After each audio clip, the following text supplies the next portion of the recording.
more than 100 years since the inauguration of this building, the OAS headquarters, our institution still brings together the peoples of the Americas to address our responsibilities as a partnership of nations.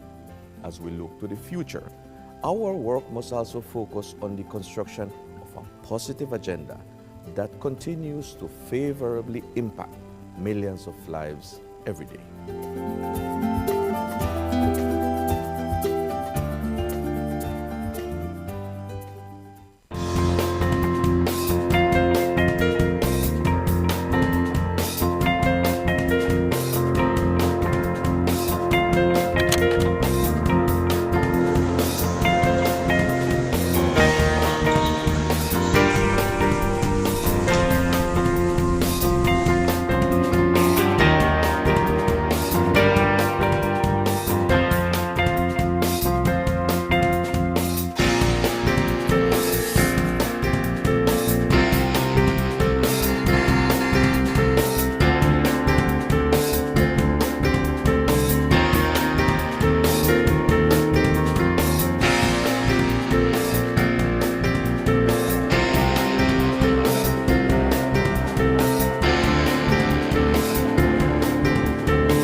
The COVID-19 pandemic brought unprecedented challenges to our member states and the people we serve. In response, the OAS Secretariat for Integral Development adopted a three-pronged approach by 1. Adjusting our portfolio of existing projects, 2. Exploring new projects to meet emerging needs, and 3. Expanding multi-sectoral partnerships. The results achieved in 2020 demonstrate the resilience of our member states and the commitment of the OAS SETI to work with member states and partners towards our common goals in the development of our region. Our Network on Competitiveness launched the COVID-19 Ideas Accelerator, sharing 250 tools, health solutions, responses, and recovery plans. The Network for Labor Administration published a portfolio of responses from ministries of labor to COVID-19, sharing over 420 measures taken to protect workers, employment, and income. Likewise, The Inter-American Teacher Education Network series, Teaching STEM in Quarantine, provided 117,000 teachers with key tools to continue advancing STEM education during the pandemic. Through its network and platforms, the Inter-American Committee on Ports promoted international and national best practices, guidelines, protocols, and recommendations on COVID-19 safety measures and continuity of logistic operations. Initiatives such as the Education in Times of Change platform allowed us to meet urgent needs by offering timely tools on virtual education and a dedicated space for ministries to share strategies, actions, and solutions. Other programs such as the Row Fund stepped up, providing emergency grants to offset the challenges imposed on our students by the pandemic. SETI's partnerships are adding value to member states in the form of technical assistance, training, and access to tools and services. In partnership with leading private sector institutions, we offered micro, small, and medium enterprises access to online tools and training, increasing their visibility and participation in e-commerce, a key to their survival and growth in the pandemic and post-pandemic era. A new OAS SETI Facebook initiative provided 85,000 MSMEs across the region with capacity building opportunities and WhatsApp business tools to aid response, recovery, and resilience building. The Caribbean Small Business Development Centers program achieved real impact, supporting new businesses, expanding sales, and driving growth. A new net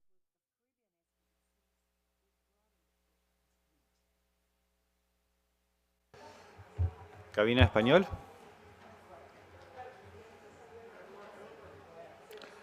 Buenos días, denos unos segundos para ver si cómo llega el audio agudo. Perfecto, segunda consola, por favor.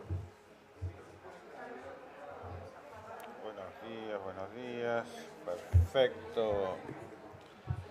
English, please. Good morning, this is the English booth. How are you this morning? English, perfect. Second console, please. Testing the second console. Good morning. Can you hear me? Let's go. Portugués, por favor. Bom dia. Bom dia. Esperemos a ver qué responde Cudo. Bien, portugués un poquito más, si siguen hablando. Portugués. Perfecto. A ti. Segunda consola, por favor. Se escuta bem. $90 million. Additionally, the Energy and Climate Partnership of the Americas continued to share relevant best practices and responses to the pandemic on energy and air quality. These few examples indicate our collective impact. We cannot do this alone. It is now more urgent than ever to address the region's structural weaknesses, to recover from the health, economic, and social crises occasioned by the pandemic and prepare for future shocks. It is imperative that we work together as we risk losing recent development gains and seeing millions fall back into poverty. It is time for the region to redirect course and pursue a more sustainable, resilient, and equitable future for all. We are in this together. But the resilience building agenda is too big for any one stakeholder to address acting alone, and simply bringing together stakeholders, whether at the national, subnational, regional, or global level, is not enough. Effective, focused, and sustained coordination among stakeholders is paramount to provide countries with integrated and comprehensive support. The OAS, as a hemispheric forum and honest broker, must continue to facilitate this process while we work with member states towards the attainment of the 2030 Sustainable Development Agenda. Cooperation, collaboration, and partnerships that include all actors strengthen us, enabling us to be more than the sum of our parts. We can and we must work together. The future of our region depends on it.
Bueno, la CIM tiene una agenda enorme en el tema de democracia y de liderazgos.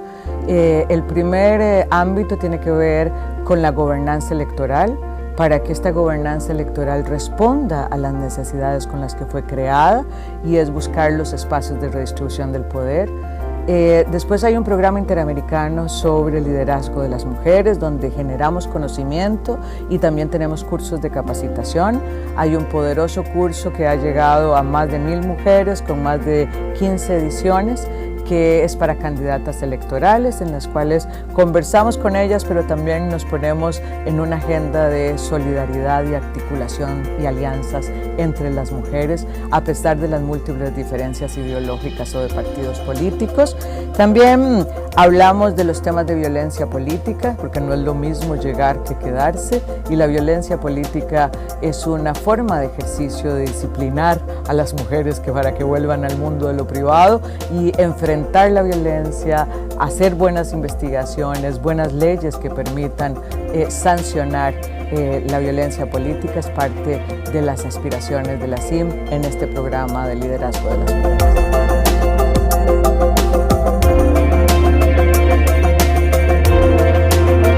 La aspiración histórica de las mujeres es estar en el mundo de lo público, que nuestro trabajo sea remunerado y que tenga un reconocimiento. COVID ha puesto en evidencia una profundización de las brechas existentes para el logro de este objetivo. Estas brechas existentes ahora dan cuenta de que podríamos tener un rezago de más de 2 décadas en el mundo laboral, que el cierre de brechas que se previó que podía tardar 100 años en cerrarse, ahora se habla de 135 años para cerrar la brecha entre los hombres y las mujeres. Entonces nuestro objetivo es que miren el derecho de las mujeres al empoderamiento económico, que el statement "quédate en casa", que es un viejo conocido del patriarcado, no sea que nos quedemos en casa siempre, y que entendamos que la inserción de la mitad de la población, de este talento humano que tiene una serie de ventajas competitivas, es necesario para el crecimiento económico. De manera que la CIM está colocando esta realidad, está colocando las necesidades de las mujeres y está haciendo unas recomendaciones de rutas para poder cumplir con el derecho al empoderamiento económico y con el crecimiento económico que requieren nuestras empobrecidas economías en tiempos de COVID.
Esta organización es el guardián regional en defensa de la democracia, la libertad y los derechos humanos. Los países se han comprometido con estos valores a través de instrumentos legales como la Carta Democrática Interamericana, la Convención Americana de Derechos Humanos y todas las demás convenciones interamericanas. Nuestro trabajo es mantener los más altos estándares. Debemos ser objetivos, analizar los hechos, denunciar cuando veamos corrupción, inequidad o amenazas a la libertad. En esos casos, no podemos ser neutrales.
than 100 years since the inauguration of this building, the OAS headquarters, our institution still brings together the peoples of the Americas to address our responsibilities as a partnership of nations. As we look to the future, our work must also focus on the construction of a positive agenda that continues to favorably impact millions of lives every day.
The COVID-19 pandemic brought unprecedented challenges to all member states and the people we serve.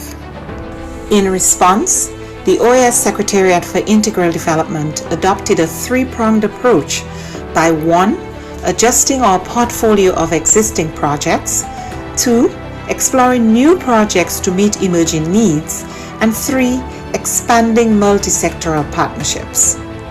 The results achieved in 2020 demonstrate the resilience of our member states and the commitment of the OAS SETI to work with member states and partners towards our common goals in the development of our region. Our Network on Competitiveness launched the COVID-19 Ideas Accelerator, sharing 250 tools, health solutions, responses, and recovery plans. The Network for Labor Administration published a portfolio of responses from ministries of labor to COVID-19, sharing over 420 measures taken to protect workers, employment, and income. Likewise, the Inter-American Teacher Education Network series, Teaching STEM in Quarantine, provided 117,000 teachers with key tools to continue advancing STEM education during the pandemic. Through its network and platforms, the Inter-American Committee on Ports promoted international and national best practices, guidelines, protocols, and recommendations on COVID-19 safety measures and continuity of logistic operations. Initiatives such as the Education in Times of Change platform allowed us to meet urgent needs by offering timely tools on virtual education and a dedicated space for ministries to share strategies, actions, and solutions. Other programs such as the Row Fund stepped up, providing emergency grants to offset the challenges imposed on our students by the pandemic. SETI's partnerships are adding value to member states in the form of technical assistance, training, and access to tools and services. In partnership with leading private sector institutions, we offered micro, small, and medium enterprises access to online tools and training, increasing their visibility and participation in e-commerce, a key to their survival and growth in the pandemic and post-pandemic era. A new OAS SETI Facebook initiative provided 85,000 MSMEs across the region with capacity building opportunities and WhatsApp business tools to aid response, recovery, and resilience building. The Caribbean Small Business Development Centers program achieved real impact, supporting new businesses, expanding sales, and driving growth. A new network of Caribbean SPDCs will broaden the program's reach. The Inter-American Committee on Tourism, the CTOUR, convened ministerial-level policy dialogue in an urgent response to the impact of the pandemic on the hard-hit tourism and hospitality sectors. Policymakers and experts discussed biosanitary protocols, travel and visa facilitation, among other critical areas for the sector's recovery. Partnering with the George Washington University and the U.S. Bureau of Indian Affairs, we went ahead with the scheduled first Indigenous Tourism Forum of the Americas, pivoting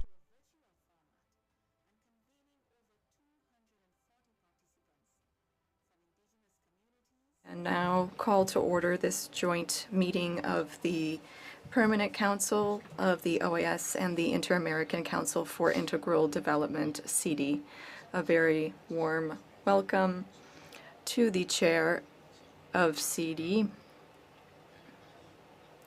the Ambassador of Colombia, Luis Vargas. I welcome also the Secretary General, Luis Almagro, and all members of these councils at this joint meeting. Without further ado, I'd like to congratulate all of the members, and through you, all of the foreign ministers, ministers of foreign affairs, vice ministers, heads of delegation, who attended the 56th Special General Assembly. Thank you very much for your robust and successful participation on Monday, 10 March. On behalf of this Permanent Council, the standing governance body of our organization, I would like to congratulate the Secretary General-elect for the 2025-2030 period, His Excellency the Foreign Minister of Suriname, Albert Ramchan Ramdeen, for his historic election by acclamation. All of the hopes of the governments and peoples of the Americas rest on the abilities, professionalism, and great integrity of Foreign Minister Ramdeen. The Permanent Council applauds his election, as it symbolizes an important inflection point in the OAS. In addition to the fact that for the first time in 77 years in our organization, a representative from the Caribbean will occupy this high-level position in an act of justice and balance. As other delegations have done, we would like to recognize the distinguished Foreign Minister of the Sister Republic of Paraguay, Ruben Ramirez Lescano, for carrying out this election with absolute unity within the organization.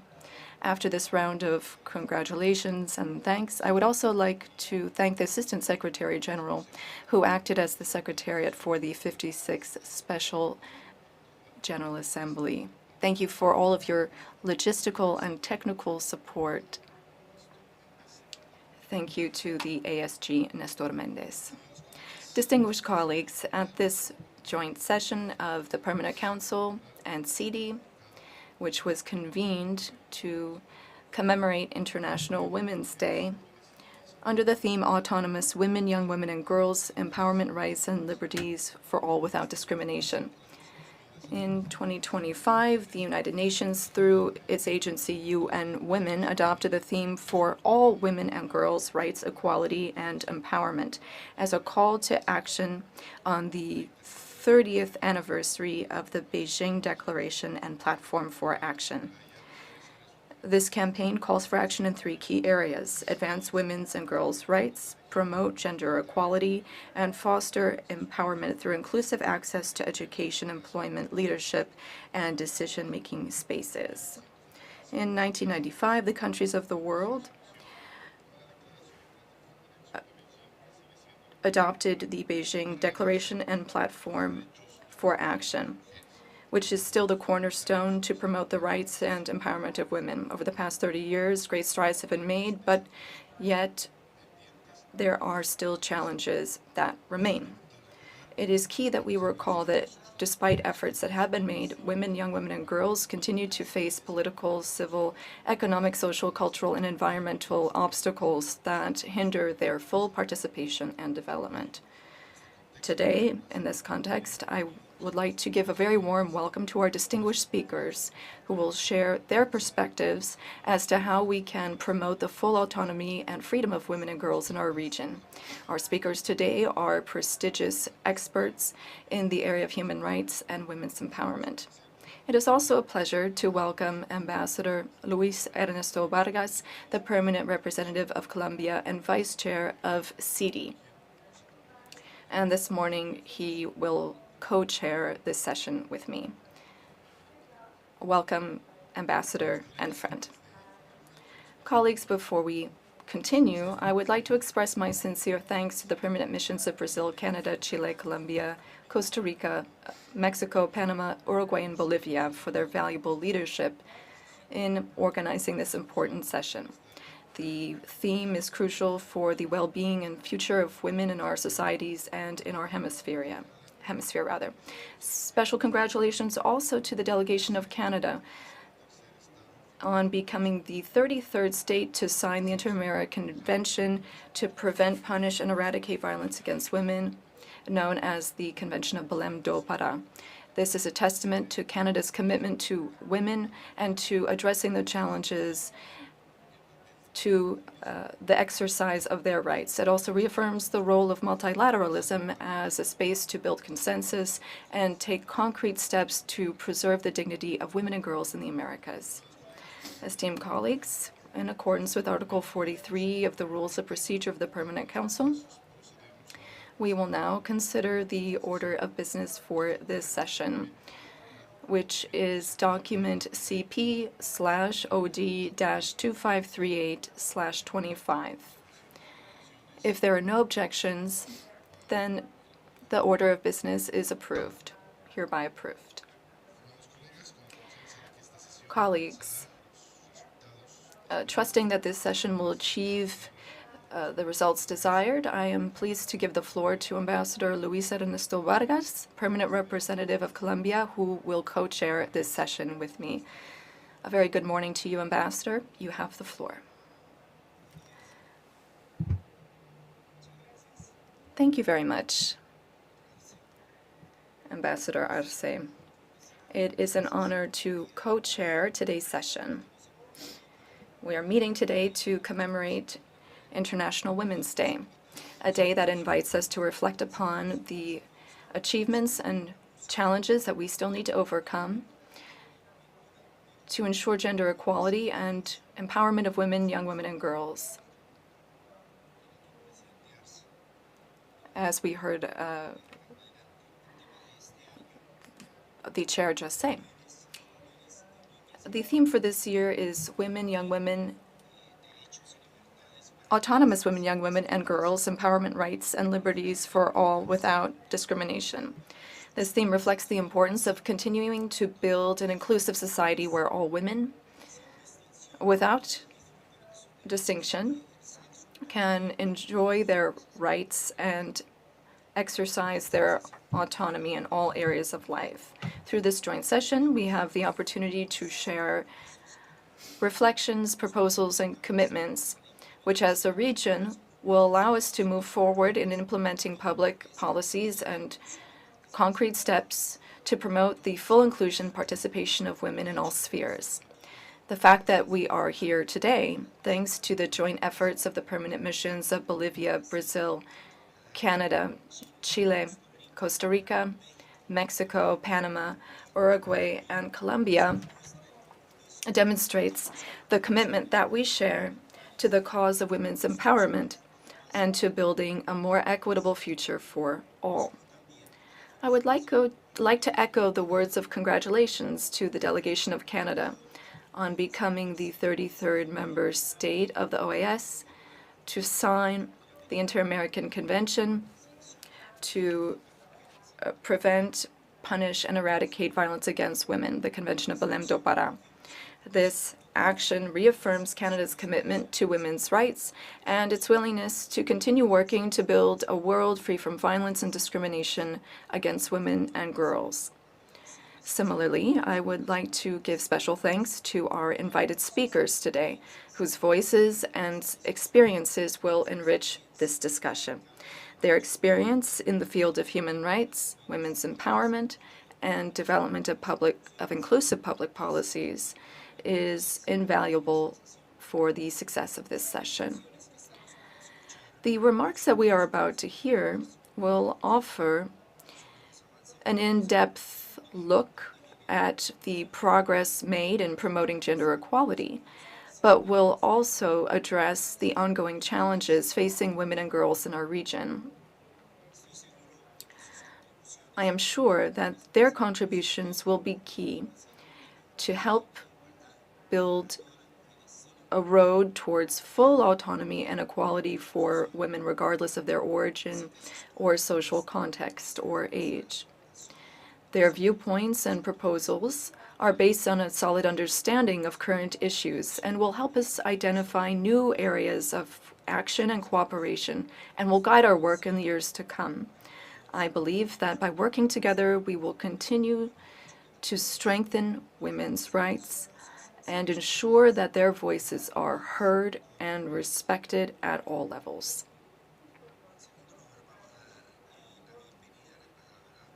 I wish to now welcome Ambassador Luann Gilchrist, Permanent Representative of St. Vincent and the Grenadines and the Chair of the Inter-American Council for Integral Development. Colleagues, I will now ask the Secretariat to play the welcoming remarks of the distinguished Ambassador, Luann Gilchrist, Permanent Representative of St. Vincent and the Grenadines and Chair of CD.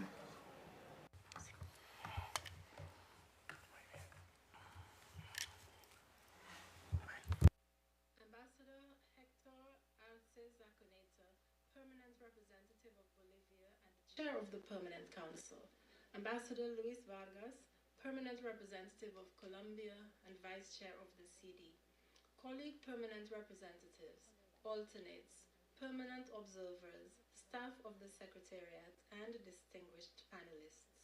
It is my great pleasure to welcome you all to this joint meeting of the Permanent Council and the Inter-American Council for Integral Development, CD, to commemorate International Women's Day, which on March 8th celebrated the theme for all women and girls, rights, equality, and empowerment. This is a global clarion call to accelerate action on the 30th anniversary of the Beijing Declaration and Platform for Action. At the Organization of American States today, this joint meeting has been convened to focus on the related theme, autonomous women, young women and girls, empowerment, rights and liberties for all without discrimination. One of the four foundational pillars and the critical area of action of the OAS is the promotion of human rights. Indeed, the promotion and protection of the rights of women, young women, and girls are paramount and deserving of attention and action if we are to achieve gender parity in this hemisphere. Women hold up half of the world. Therefore, they must have autonomy in their economic lives, over their physical lives, and in decision-making processes. In this respect, the words of Ruth Bader Ginsburg, who herself had to overcome discrimination and exclusion, yet eventually rose to high office in the justice system in the United States, resonate. I quote, "Women belong in all places where decisions are being made. It shouldn't be that women are the exception." End of quote. This autonomy is an indispensable element in ensuring that women occupy their rightful place in the development of their communities, nations, and in the region. Women, young women, and girls need to exist in conditions which promote and foster their empowerment, their agency, and their ability to make choices about their lives without fear, violence, or coercion.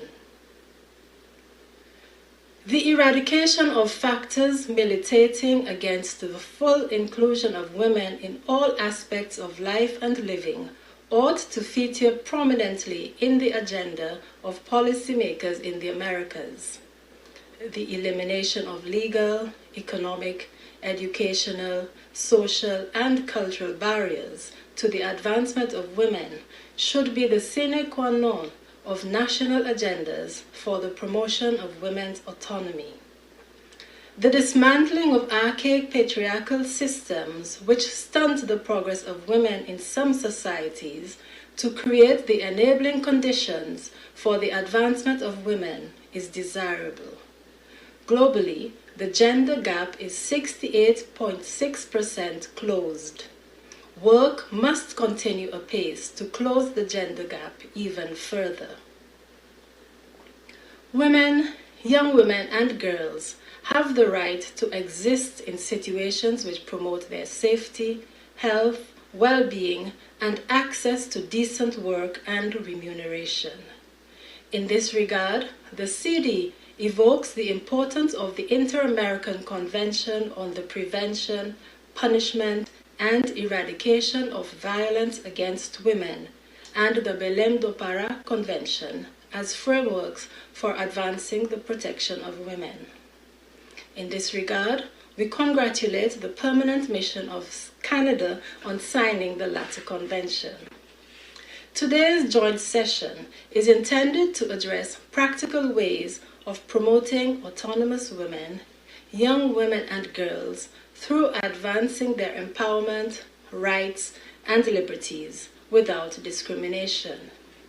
It is a call for action to eliminate the barriers to the full autonomy of these groups, leading to their self-actualization.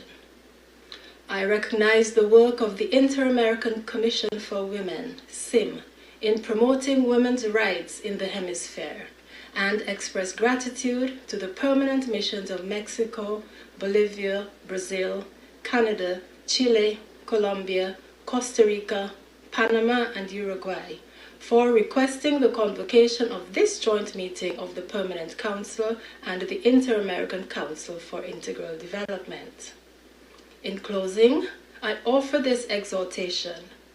Together, let us raise our voices in unison and join our hands in action for those who have no voice, no autonomy, no agency. And let us advance women's and girls' rights, promote gender equality, and foster empowerment. Members of the Permanent Council, I thank you even as I welcome you to this joint session. Together, let us work for the empowerment of women, young women, and girls. I thank you, Chair.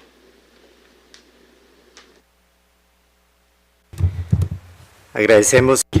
I'd like to thank Ambassador Gilchrist, Permanent Representative of St. Vincent and the Grenadines, and the Chair of the Inter-American Council for Integral Development for her very special message, which marks the beginning of today's important session. We will now turn to our commemoration of International Women's Day under the theme, Autonomous Women, Young Women and Girls, Empowerment, Rights and Freedoms for All Without Discrimination. To get us started, I am pleased to offer the floor to Commissioner Roberta Clark, Rapporteur for Women's Rights at the Inter-American Commission on Human Rights,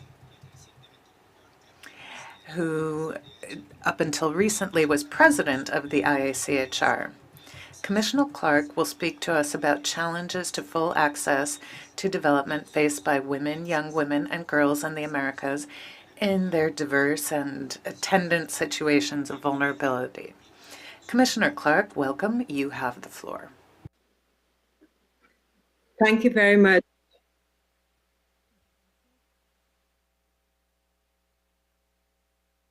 I extend greetings to the President of the Permanent Council, Ambassador Arte, and also to the co-chair for this morning session, Ambassador Gapargas, to the delegations of member states, to Secretary General Almagro, and to the other speakers on this panel this morning, Ambassador Gilchrist, Ms. Alejandra Mora Mora, Leticia Bonifaz, and Dr. Melania Guerra. And also I give appreciation to the member states who requested this convocation in commemoration of International Women's Day. On this, the 30th anniversary year of the Beijing Platform for Action, we must recall its transformative vision, addressing global political economy, the environmental impacts that flow from unsustainable patterns of production and consumption, militarization, and also, and importantly, unequal power dynamics between women and men, but also within and between countries.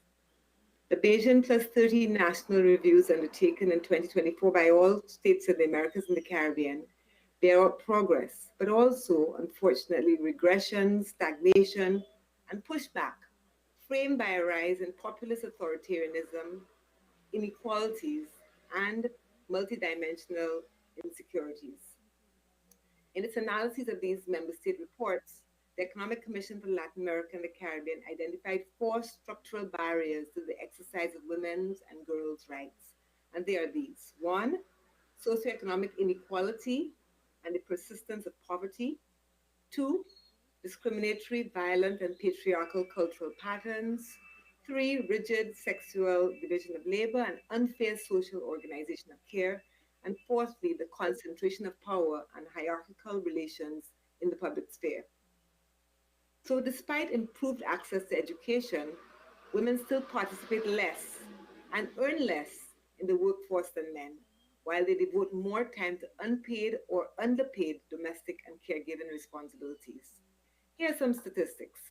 In 2022, about half, 51.7% of women participated in the labor market, so almost just about half, compared to 3/4 of men. 1 in 4 women, listen to this carefully, 1 in 4 women has no income of her own, while the proportion for men is 1 in 10. Understanding why women have lower participation rates, higher unemployment rates, and higher rates of poverty requires an analysis of social protection as well as of the division of labor in households. Women in the Americas and the Caribbean spend nearly triple the amount of time on unpaid domestic and care work than men do, which limits their participation understandably in all domains, and in particular the labor market, and increases inequality in all its forms. Access gaps in social protection also contribute to inequalities. Young people, Afro-descendants, indigenous peoples, persons with disabilities, and migrants are overrepresented in sectors that are less productive and more informal, and they frequently lack social protection and access to social services. So we can agree that achieving inclusive development and decent work with gender equality requires transforming the sexual division of labor, redressing the unfair distribution of care work, and also advancing women's economic participation and autonomy. This region has also made strides in addressing gender-based violence against women and girls, and I want to start off by also joining in the congratulations to the delegation of Canada for the signing of Belém do Pará Convention. But 14 countries have enacted comprehensive laws addressing gender-based violence. 19 countries have criminalized femicide or gender-related killings of women, and 15 countries prohibit child marriage without exception. So this is progress. But despite this, between 63 and 76%, so over 2/3, between 2/3 and 3/4 of women have experienced gender-based violence, and over the last 10 years in at least 5 countries in the region. So in the region, there's been an increase in at least 5 countries. Girls facing multiple forms of discrimination, such as Afro-descendants, indigenous and rural girls, girls living with disabilities, experience sexual violence with impunity. Child marriages or early unions limit girls' opportunity and often results in pregnancies and early parenthood, which further aggravates their vulnerability. In this regard, the Commission has observed amendments to existing laws and the passage of new legislation that criminalizes sexual and reproductive health services, as well as the funding of programs that ensure access to contraceptives and comprehensive sexual education. Absolute criminalization of pregnancy termination persists, even in cases of non viable pregnancies, threats to women's lives and health, or rape, including rape of children. Let us remember that 30 years ago, states committed to enhancing women's sexual and reproductive rights, essential for autonomy and empowerment, because women's development is directly linked to their ability to make decisions about their own bodies. Progress in women's participation in representative bodies is also notable, but barriers to full participation persist. So only 36% of seats held by women in national parliaments on average in the Americas and the Caribbean. And this figure is even lower for local government. Yet, very few countries have adopted reforms aimed at fostering parity or quota laws for representative elections. So addressing power concentration and hierarchical relations is crucial, not only for representation, but also for accountability and gender-responsive institutionality. All of these challenges are exacerbated, let us acknowledge, by democratic regression and the weakening of rule of law. Globally, there has been a rise in discourses rolling back rights and dismantling institutions that are fundamental to democratic societies. However, most states maintain commitment to gender equality. Most states. We recognize women who resist regression and demand freedom, including journalists, activists, human rights defenders, whether working on the environment or climate crisis, on the rights of historically marginalized and exploited populations or LGBT issues. Civil society actions are fundamental in promoting gender equality and democracy. Women's participation and engagement must be assured without persecution, without harassment, without violence, or without silencing. Civic space is essential. Moving forward, we need well-resourced gender institutions, governance and institutional capacities, information systems providing timely and accurate data on policy effects on women's lives are essential. And most of all, we need the implementation of the domestic and international commitments to gender equality. Opportunities like today reaffirm our goals, take steps to accelerate the action. And I want to close with the words that we were reminded of by Ambassador Arce. For all women and girls, rights, equality, and empowerment. Thank you very much for giving me this opportunity to participate. Gracias. Thank you very much, Commissioner Clark, for your very enlightening presentation and for highlighting the main challenges facing women, young women, and girls in our region. Next, we will hear from Alejandra Mora Morda, Executive Secretary of the Inter-American Commission of Women. She will speak to us about women's economic autonomy, progress, and persistent challenges. Secretary Morda has sent her video address, so we will proceed to watch this message. Thank you.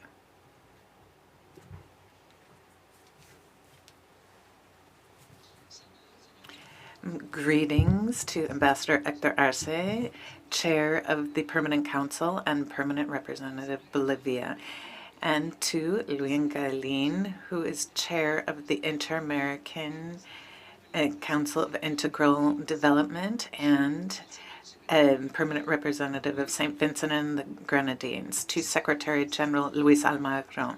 My greetings to the esteemed ambassadors and permanent representatives, as well as the representatives of the observer missions. Today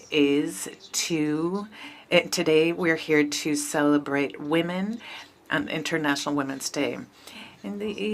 At this joint session of the Permanent Council and CD to talk about women and young women and girls, empowerment, rights, and freedom. Even though I cannot join you in person because I am currently at a meeting in New York about women, I wanted to express my conviction about the substantive equality for women that is so needed. This event coincides with the commemoration of 30 years of the Beijing Platform, which continues to guide us 30 years out from the passage of Belém do Pará, the first convention that recognizes violence against women and is important in the inter-American system. This regional commitment was recently shored up as it was ratified by the Government of Canada. We now have 32 states parties as well as other signatories, which shows the importance of the fight against violence against women. Empowering women of tomorrow begins with the girls of today. We have to sow the seeds of their autonomy. Women are collectively more than half of the population, but individually we have our own abilities, knowledge, and powers, which are both different and necessary for the world. They help us to move forward. We have to have agency, and the empowerment and women's autonomy is the ability to make decisions under equal conditions and is the sine qua non for us to be able to assert our rights. We have to look at the shifting of paradigms and structures that have silenced women for centuries and translate those into public policies to fight inequality. In the SIM, we have forged this path, and this means that we have to place women's needs at the core of our discussions. That has to begin with, for women. We've worked with rural women, indigenous women. We've learned from their fights, and we've turned those into inputs for public policies. We have been able to build bridges and partnerships with NGOs and many different organizations and agencies. Women have been able to aspire to leadership positions, even in adverse contexts. We have created legal frameworks taking into account the need for progressivity that women need, like access to the cyber world and paid work without so many gaps. In this context, in terms of gaps and challenges, the SIM continues to be important. We will be holding our meeting in Colombia in April, and we will talk about strengthening policies and strategies to promote the right for women to economic autonomy in the Americas. This will be a very important space to forge important paths. We will have women ministries and senior authorities from the region. We will discuss strategies of how to renew our efforts in the equality agenda. I will conclude my remarks by inviting you to join us, but also with some words that I put together with some of the women ambassadors that was published on International Women's Days. We are daughters of a legacy of fights that preceded us and a future that demands spaces. We know challenges, but here we are as architects of history, building on all of the pillars of the OAS and democracy, human rights, development, and security. We are going to stay here, and as many people who want to join us, you are more than welcome.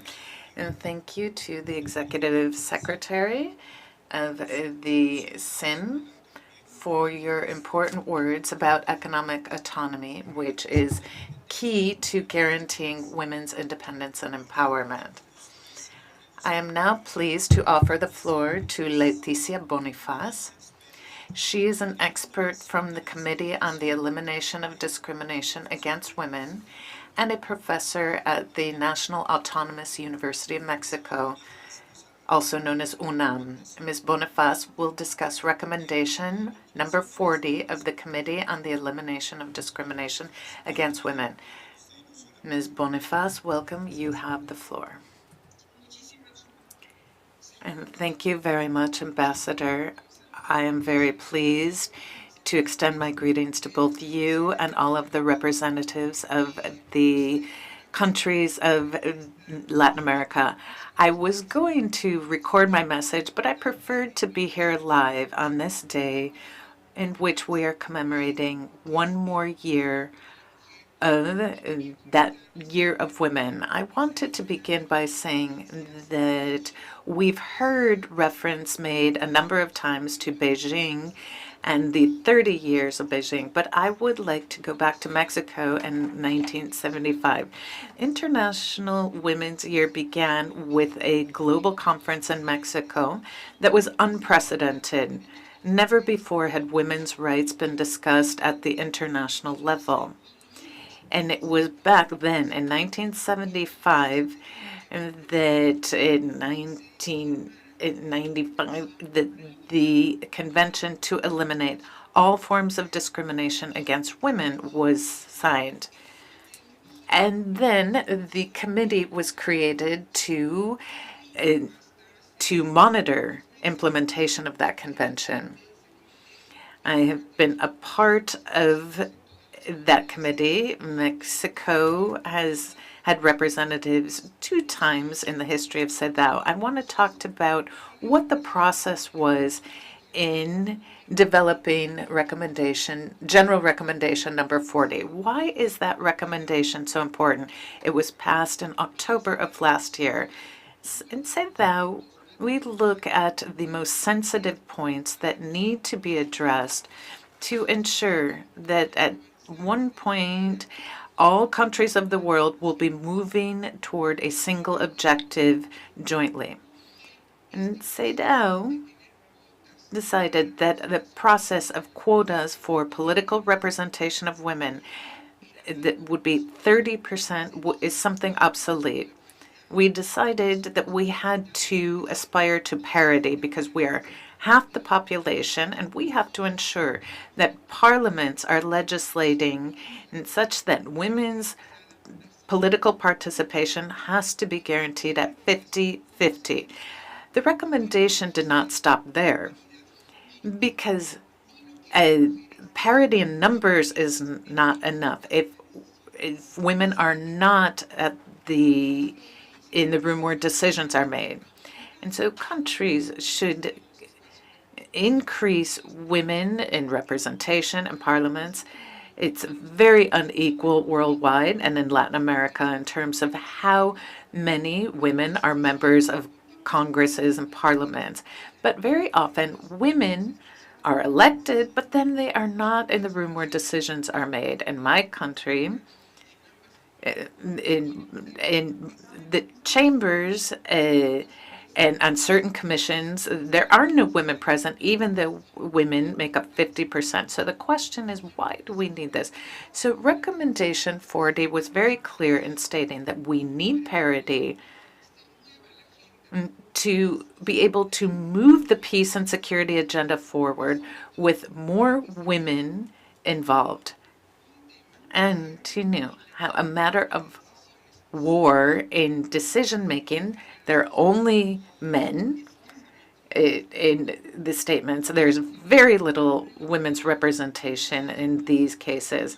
But in peace agreements, there is never a perspective that indicates how a war or an armed conflict affects women and girls in a differentiated manner. Women have to be where decisions are being made.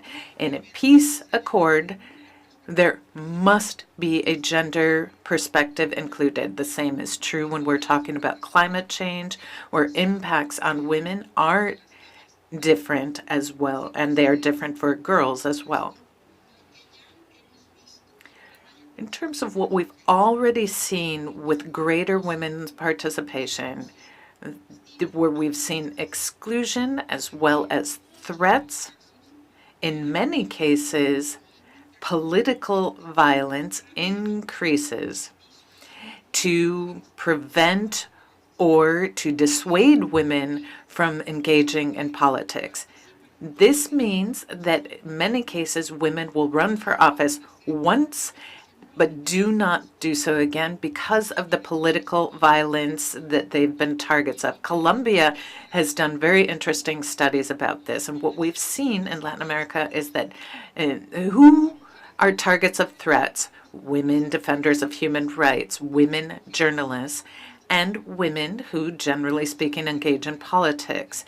Recommendation 40 also seeks to guarantee the safety of women who become involved so that there can be a structural change in areas that had been dominated by one of the sexes, so that now where decisions are being made, there will be a balance and not so much inequality in decision making. Lastly, I wanted to note that in this process of construction, what we're seeking is full equality and not just numerical equality. And I have to emphasize that. And what we heard from Alejandra Mora Mora, she talked about the fact that women have ways of life, experience, abilities. We will endeavor to ensure that when we're integrated, we will change the way politics are done. It's a very slow process, and there have been so many obstacles in our path. When women are present in public spaces, that means that they are there, but that doesn't mean it's constant progress. There are threats to backsliding, and we want to ensure that women, once and for all, reach parity and are also having influence on matters of economics, as well as major decisions related to peace, climate change, all international decisions, everything that involves them. The premise is simple, that women have rights to equal and inclusive representation in all decision-making systems and equal footing as men. The unequal distribution of power has had consequences worldwide and in Latin America. This is exactly what CEDAW has sought to change, knowing that there are stereotypes that need to be eliminated, as well as other major obstacles to this major transformation. Thank you very much for your attention. And thank you very much, Ms. Boniface, for your presentation. As we have heard, Recommendation 40 is a key tool for both addressing and eradicating once and for all violence against women and girls. To wrap up this cycle of presentations, we are now pleased to hear from Dr. Melania Guerra, Climate Science and Impacts Team Leader at Climate Analytics in Berlin. Dr. Guerra will discuss women in STEM and the importance of encouraging women's participation in the fields of science, technology, engineering, and math. Thank you very much, Dr. Guerra, and welcome to you. And thank you very much, authorities, distinguished ambassadors, invitees, and dear brilliant women and girls who are shaping the future of science, technology, engineering, and math in the Americas. It is my profound honor to stand before you today to celebrate International Women's Day, to celebrate the remarkable contributions of women in STEM across the Americas. As a woman who is passionate and dedicated to science, I wanted to celebrate the achievements of women who paved the way before me, but also honor the responsibility we share to foster the next generation of women scientists, engineers, and technology specialists and mathematicians. Every breakthrough, every invention, every equation solved, and every code written by a woman in STEM brings us closer to a more just and equitable world. Throughout history, women have been at the forefront of scientific discovery. Yet, too often, their stories have been overlooked and their names have been forgotten. Names like Rosalind Franklin, who played a pivotal role in deciphering DNA's double helix structure, and stories like that of Ellen Ochoa, the first Hispanic woman to go to space, who traveled on groundbreaking missions on the space shuttle. Also, Dr. Sylvia Torres Pember, an esteemed Mexican astronomer whose research has helped deepen our understanding of the universe, as well as Adriana Ocampo, a Colombian planetary geologist whose work has advanced our knowledge of planetary impacts. We also have Dr. Mele Sanchez, a Venezuelan physicist who has made remarkable contributions in the field of neutrino research. The Americas have been home to countless pioneering women in sciences who defied societal expectations to make indelible marks on human knowledge. We should all know the names of these and so many other women because they demonstrate that talent knows no gender or nationality and that the pursuit of knowledge belongs to us all. Despite these remarkable achievements, women remain underrepresented in STEM. According to UNESCO, less than 30% of the world's researchers are women. In Latin America, although women enroll in STEM degrees at very promising rates, they often are met with systemic barriers to limit their full participation and advancement in the field. Let's be very clear, the gender gap in STEM is not a matter of talent, intelligence, or ambition, but one of opportunities for representation. Too many girls are discouraged from pursuing STEM careers because of outdated stereotypes. Too many women face workplace cultures that fail to recognize their contributions or provide them with equal opportunities to advance. The challenges are clear: a lack of mentorship and role models, gender bias in hiring and promotions, the persistent wage gap, and work environments that do not accommodate the realities of work-life balance. Moreover, women of color, Afro-descendants, Indigenous women, and those from economically disadvantaged backgrounds face compounded difficulties in accessing STEM education and careers. But the truth is as follows: diversity in STEM is not just a moral imperative, it is an intellectual and economic asset. Studies have shown that diverse teams lead to more creative solutions, more groundbreaking innovations, and stronger economies. When women are empowered in STEM, entire communities benefit. So what must we do? How can we as governments, institutions, and individuals ensure that women are not just included in STEM, but that they thrive? We must first invest in early education and outreach. We must foster a love of science and technology in young girls from an early age. Governments must ensure that STEM curricula are gender inclusive and that educational institutions work to dismantle stereotypes that tell girls they are less suited for these fields. We must also expand access to higher education and research opportunities. Scholarships, grants, and fellowships must be made available specifically for women in STEM. Universities should proactively recruit and support female students and faculty in STEM disciplines. We must also strengthen mentorship and role model networks. Young women need to see themselves reflected in the fields they aspire to enter.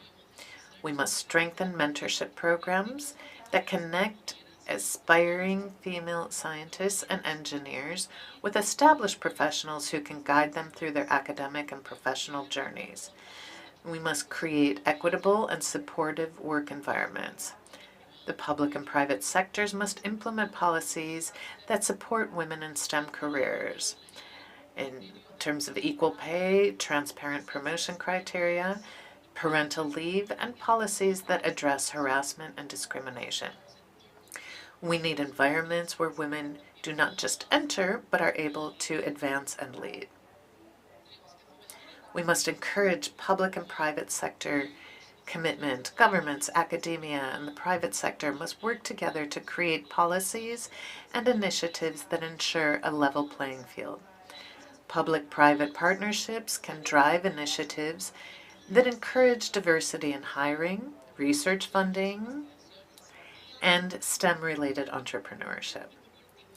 Lastly, we must harness the power of digital and technological inclusion in the area of artificial intelligence, biotechnology, quantum computing. Digital inclusion is more critical than ever. We must ensure women's full participation in these industries, not just because of fairness, but also to ensure that the technologies shaping our world reflect diverse perspectives and serve all humanity. In honor of International Women's Day, let us reaffirm our commitment to breaking barriers, shattering glass ceilings, and building a future in which women in STEM are not the exception, but rather are visible, valued, and towering beacons. The Americas are rich with talent. We cannot afford to leave half of our priceless talent behind. Our countries cannot afford to waste half of the solutions to their needs. To every young girl with a dream of exploring the stars, decoding the mysteries of the ocean, engineering solutions to climate change, or revolutionizing the digital world, I was exactly like each and every one of you. I will do everything possible to make sure you are seen and supported. I want to be part of a collective commitment to ensure that you have every opportunity to succeed, because we know very well that a rising tide lifts all boats. I am sure that women in STEM are that powerful tide. Thank you very much. De nuevo, Once again, I would like to thank Dr. Guerra for her invaluable insights on the importance of women's inclusion in scientific and technological fields. I wish to express my sincerest thanks to all of our distinguished speakers for their invaluable remarks. Each and every one of their contributions has offered us a unique insight into the challenges and opportunities facing women, young women, and girls in our region. The presentations we heard today have provided valuable perspectives on key aspects of the fight for gender equality. They underscored the importance of addressing vulnerability that affects women and the need to continue promoting the full guarantee of their fundamental rights. They also reflected upon the progress achieved and the ongoing challenges to women's economic autonomy. They emphasized the need to implement more effective tools to combat gender violence and underscored the urgent need to promote women's inclusion in science, technology, engineering, and math, STEM, which are crucial fields for sustainable development and the future of our societies. Thank you once again for sharing your time, knowledge, and commitment with us. Your remarks are essential for continuing to make progress towards autonomy and equality for all women and girls in our region. Now allow me to give the floor back to the Chair of the Permanent Council for the next agenda item. Ambassador Arce, you have the floor. Thank you very much, Ambassador Vargas. We would like to congratulate and thank all of the panelists today for their invaluable contributions to this day of commemoration. Distinguished colleagues, I am now pleased to offer the floor to delegations who wish to take the floor on this agenda item, and please respect the 5-minute time limit. Barbados has the floor.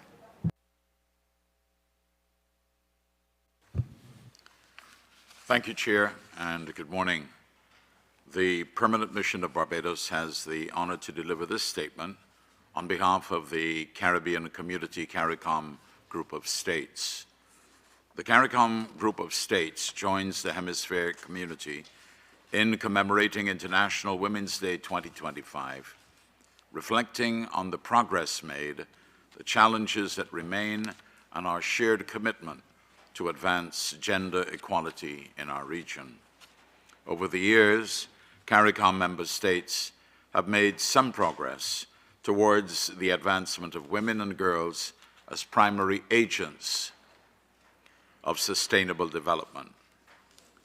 There are higher matriculation levels in secondary and tertiary education among girls and women, and significant improvements in reproductive health outcomes.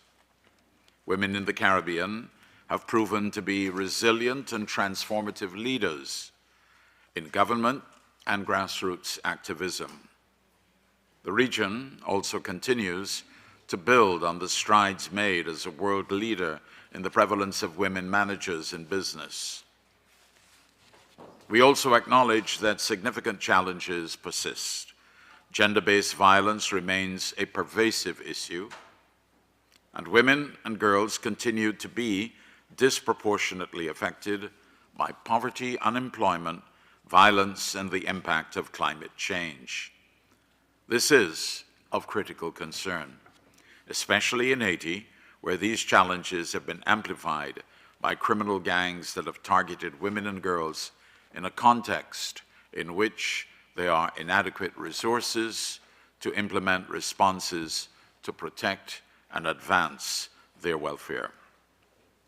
As a community, we continue to proactively address persistent inequalities in political representation, the development of policies to decrease the burden of unpaid care, and the unique challenges faced by women in marginalized communities, including Indigenous women, rural women, and those living with disabilities. Notwithstanding the challenges, our women continue to make us proud. We celebrate the indomitable spirit, sterling accomplishments, and remarkable contributions of our women and girls as they enrich our communities both in the region and in the diaspora. The responsibility of advancing gender equality does not lie exclusively with governments or international organizations. It is a collective responsibility that requires the commitment of all in challenging gender stereotypes, fighting discrimination, and promoting equal opportunities. As we commemorate International Women's Day, let us redouble our efforts towards ensuring that gender equality is not only an aspiration, but a reality. The pursuit of gender equality is not only about fairness and justice, it is also a matter of national and regional development and sustainable growth. Through advocacy for systemic change and collective action, we can continue to build a future where every woman can live with dignity, equality, and opportunity. We celebrate all of our women across the globe in this quest. Thank you, Mr. Chairman. Muchas gracias, Barbados. Thank you very much, Barbados. I now give the floor to the delegation of Costa Rica. Ambassador, you have the floor. Thank you very much to the chair of the Permanent Council, the chair of CD, Secretary General, permanent representatives. We are very pleased that this joint session has been convened, as it offers us the opportunity to reflect upon the progress, challenges, and commitments that we must still make to guarantee the empowerment of all women, young women, and girls without discrimination. I wish to begin these remarks by reiterating Costa Rica's firm commitment to gender equality and the full enjoyment of women's human rights in all dimensions. This year, we are celebrating the 30th anniversary of the adoption of the Beijing Declaration and Platform of Action, and we reaffirm its relevance as a fundamental roadmap to promote women's rights and the creation of more fair and inclusive societies. Costa Rica recognizes that education and access to science and technology are key elements for women's autonomy and empowerment. Despite the progress that has been made, significant gaps remain when it comes to women's participation in STEM, science, technology, engineering, and math. This is why I would like to highlight Dr. Melania Guerra's participation in today's session. She is the best example of a distinguished Costa Rican scientific diplomat. She has combined engineering, oceanography, and public policies. She has experience in research in the Arctic and ocean governance at the UN. Her work is a testament to the impact of women on science and decision-making writ large.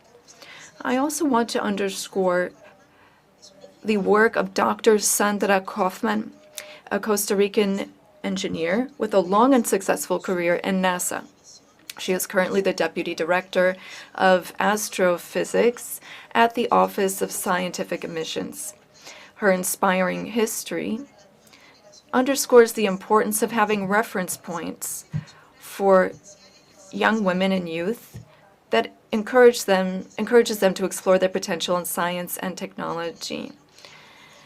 Dr. Kaufman, as a young woman, defied gender stereotypes when she was told that electrical engineering was not a field for women.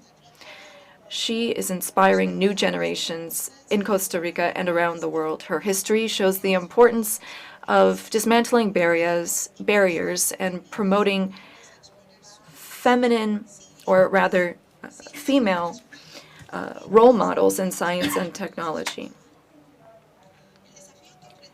The challenge that we are facing is how to ensure that girls have access to quality education free from gender stereotypes and for women to be able to flourish in strategic sectors for the future.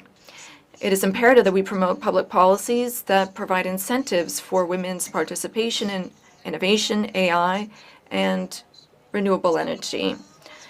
Costa Rica has made great strides in this regard through initiatives such as the National Policy for Effective Equality Between Men and Women and the National Policy to Address and Prevent Violence Against Women of All Ages. We also have public policy to promote women's participation in science, technology, and innovation. This is an example of a national policy to promote equality between men and women in science, technology, telecommunications, and innovation. This policy seeks to eradicate gender gaps in these sectors and promote equal access to education, employment, and the enjoyment of scientific and technological advances. This public policy provides guidance to institutions and organizations to undertake the necessary transformations to use everyone's talent, especially women's talent, to benefit national development. However, there is still a long road ahead to guarantee full participation of all women in decision-making and in the knowledge economy. In that regard, I wanted to share an inspiring piece of information with you. Costa Rica is now the 4th country worldwide with the greatest representation of women in diplomacy. 48% of our diplomats are women assigned to embassies, and multilateral organizations like the UN, UNESCO, and the OAS, where, as you know, the permanent representative and the alternate permanent representative, Ambassador Gaia, and myself are both career ambassadors. Chairs, gender equality is seen as a fundamental human right, and as such, it must be a prerequisite for sustainable development.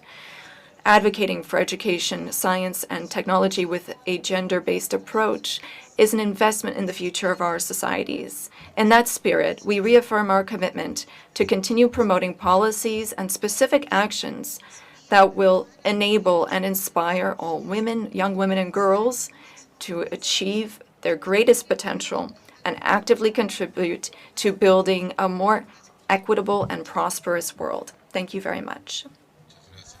Thank you very much, Ambassador, and thank you very much for sharing that very important piece of information with us. I now give the floor to the Ambassador of Peru. Chair, on behalf of Peru, I would like to recognize the Chair of the Permanent Council and Chair of CD, and thank you for convening this meeting to commemorate International Women's Day. In addition, we extend our thanks to the panelists who have enriched our understanding of the status of women in the Americas. I would like to share with you a few of the actions that the Peruvian government is carrying out to promote opportunities for women in our country. Since 2023, the Ministry of Women's Affairs has been promoting a program to provide technical assistance to women in elected office. 103 women participated in the program. In 2024, the program was expanded to 11 cities in Peru. The Ministry of Women's Affairs last January began an initiative on women's entrepreneurship to help women access business opportunities and support networks. Last year, the Ministry of Agrarian Reform provided grants to rural and indigenous women through 80 entrepreneurship programs.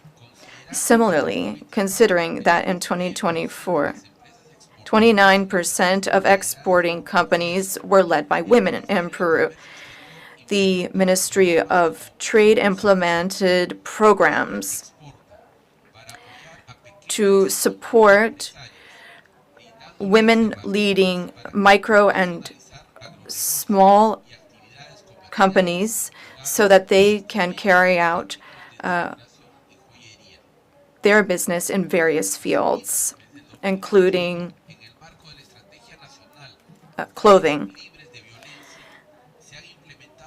Another program was implemented in 3 cities in central Peru. This was a strategy, as a matter of fact, that worked to protect women from violence in those areas of the country. Furthermore, the Peruvian government has received support from various entities, including the University of San Martín de Porres, in order to implement in 2024 the Somos Mujeres program.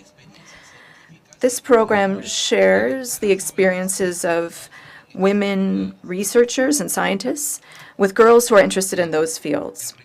Chair, recognition of women in Peru is not just theoretical. It's something we do in practice. Ms. Dina Bolarte is the president of Peru. Similarly, one of our courts is led by Dr. Yameterio. In addition, our constitutional court, which is the highest level of administration in our country, is led by Dr. Luz Pacheco. Our prosecutor is Delia Espinosa. This shows the respect and esteem we have for women in Peru. They are not denied any of these high-level positions. Peru has presented the candidacy of Ana Maria Sanchez for the position of Assistant Secretary General. Ambassador Sanchez is perfectly qualified for this position to support the Secretary General-elect. Ambassador Sanchez was the alternate representative of Peru to the OAS between 2003 and 2009. In 2015 and 2016, she was the first career diplomat to become Minister of Foreign Affairs in our country. Over the past 5 years, she has been our ambassador to Ireland. In all of these positions, she has distinguished herself through her sense of responsibility and efficiency. We trust that her professional experience and her upstanding personal conduct will be weighted and taken into consideration by member states during the election that will be held in May of this year. Thank you. Thank you very much. I offer the floor to the Dominican Republic. A very good morning. I would like to start my remarks by congratulating Canada on its recent signature of the Convention of Belém do Pará, which shows your commitment to women's rights and eliminating violence against women. On behalf of the Dominican Republic, I would also like to express thanks for the convening of this joint meeting of the Permanent Council and CD to commemorate International Women's Day on 8 March, which invites us to reflect upon the achievements in gender equality and empowerment of women and girls in the region and outstanding challenges. We would also like to thank the presenters for their invaluable remarks. Empowering an individual is extremely important, and we see this in the definition of empowerment provided in the dictionary of the Royal Spanish Academy. And we want to have autonomous women, young women and girls, and help them overcome the obstacles of violence and poverty. Women and girls can be guarantors of democratic societies. They should break glass ceilings and access decision-making positions to promote more fair measures and decisions that are also more equitable for our societies. To achieve this, we need to overcome structural barriers, which are walls. These include the burden of domestic work and care, which interferes with women's professional development and participation in public life, such as politics, where they are not able to make the decisions that affect their own lives. This also must apply to the private sector. This is why economic autonomy of women is so important. All of their work must be paid, including care work, or the economy of care, as it's known. The World Economic Forum has numbers on 2024. Women represent 9% of global GDP, and this should be something that we pay attention to, because without women, day-to-day life would collapse, and this session today would not be possible. Chair, the government of the Dominican Republic is working to promote public policies to reduce inequalities between men and women. Some of these measures are led by the private sector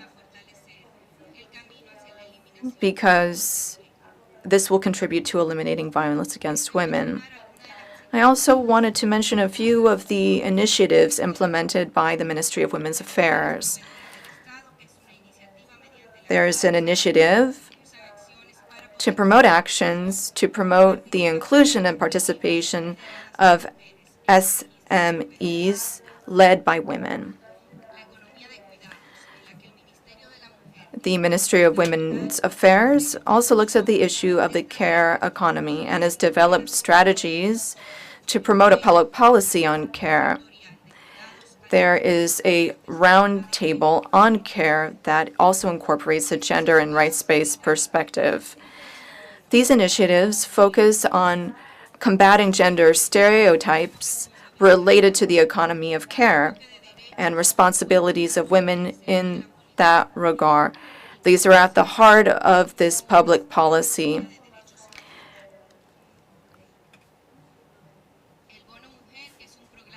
There is another program designed to promote women's economic autonomy and improve their quality of life. In 2025, the Ministry of Women's Affairs promoted 2 areas: women in STEM, which is working to promote women's economic autonomy through access to careers in STEM. Increasing the economic autonomy of rural women is also addressed in programs that provide access to education, digital training, and other areas. Chair, we reiterate the importance of redoubling efforts at the governmental level, but also by the private sector and all aspects of civil society to ensure gender equality, which is essential for development, progress, and democracy in our societies. Thank you very much. Thank you very much, the Dominican Republic. I offer the floor to the permanent representative of Mexico. Thank you, Mr. Chairman. Mexico would like to thank the chairs of both the Permanent Council and CD for having convened today's joint session at the request of the Bolivia, Chile, Canada, Costa Rica, Panama, and Uruguay, among others. We also are grateful for the active participation of all member states in this session, which opens up a space for deliberations on the need to continue to work on respecting all of the human rights of women, young women, and girls in all their diversity. I would like to thank the panelists for your interventions. We welcome the participation of Leticia Boniface, who is a member of CEDAW, as well as a professor at the UNAM in Mexico. Your voice honors this permanent council. Mexico's policy on women is a series of transforming actions whose basis is human rights, the promotion of women's agency, and the integration of matters and perspectives on gender and intersectionality to build fair, peaceful, prosperous, democratic societies. These policies include 3 dimensions: economic, physical, and decision-making agency. For women, young women, and girls in all of their diversity, they should be able to live lives free of violence and exercise their sexual and reproductive lives with full self-determination. They must be able to be part of decision-making in all areas of political and social life and have access to income, property, and time in equal conditions without discrimination. Young women and girls should be able to have well-being for themselves and their society. ECLEC saw that women invest 90% of their incomes in their families and communities, while men reinvest just 30 to 40%. Based on studies from the IDB, the women in the region have higher levels of secondary and tertiary education. This reveals the fact that when women are autonomous, they generate prosperity for society as a whole. And Claudia Sheinbaum's administration has pushed constitutional reforms and public policies that endeavor to improve prosperity for all society, including those who are most disenfranchised. 2025 is the year of Indigenous women in Mexico. The idea is to respect their presence, their culture, their history, In 2020, a study from the International Labor Organization noted that in Latin America and the Caribbean, there are 26 million indigenous women. In Mexico, there are more than 6 million indigenous women. In Mexican indigenous households, there are 96 men for every 100 women. Mexico's multitudes of cultures could not continue without the participation of women in collective life, in the transmission of ancestral knowledge and the preservation of their languages.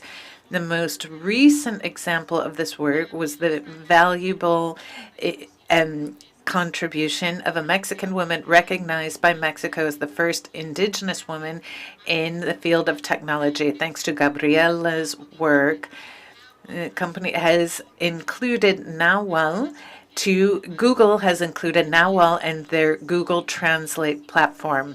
This is a way to raise women's visibility, especially indigenous women. So in the framework of International Women's Day 2025, President Claudia Sheinbaum last week, along with the Secretary for Women, Claudia Hernandez, and presided over a document that was distributed nationally, recognizes 15 fundamental rights that are interdependent: the right to be free and happy, the right to live in the family in peace and well-being, the right to education, the right to health, the right to housing, community rights, the right to an identity and to autonomy, the right to culture, the right to free expression and free movement, access and to justice, the right to participate in political life, digital rights, the rights of girls and adolescents, the right to decent work and equal pay,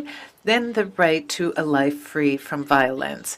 This document is an invitation to all men to recognize women's rights and to join in the fight for societies that are truly equal, inclusive, and democratic. In Mexico, we know that it is women's time has come.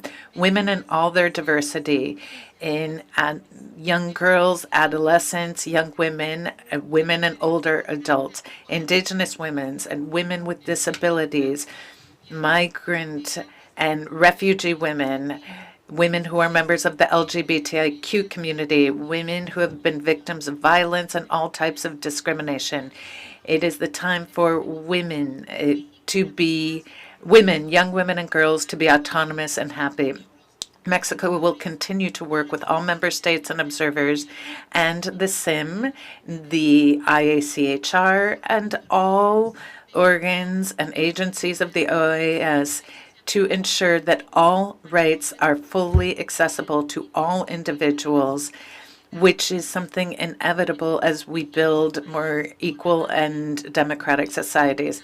Mexico has made notable and remarkable progress thanks to decades of work done by both men and women who have believed in an agenda of equality. As we recall, March 8th is the date to reaffirm our commitment to fair and dignified life for women. We have to value the contributions of women diplomats and multilateral organizations that seek peace and closer relations and that put people at the core of international work.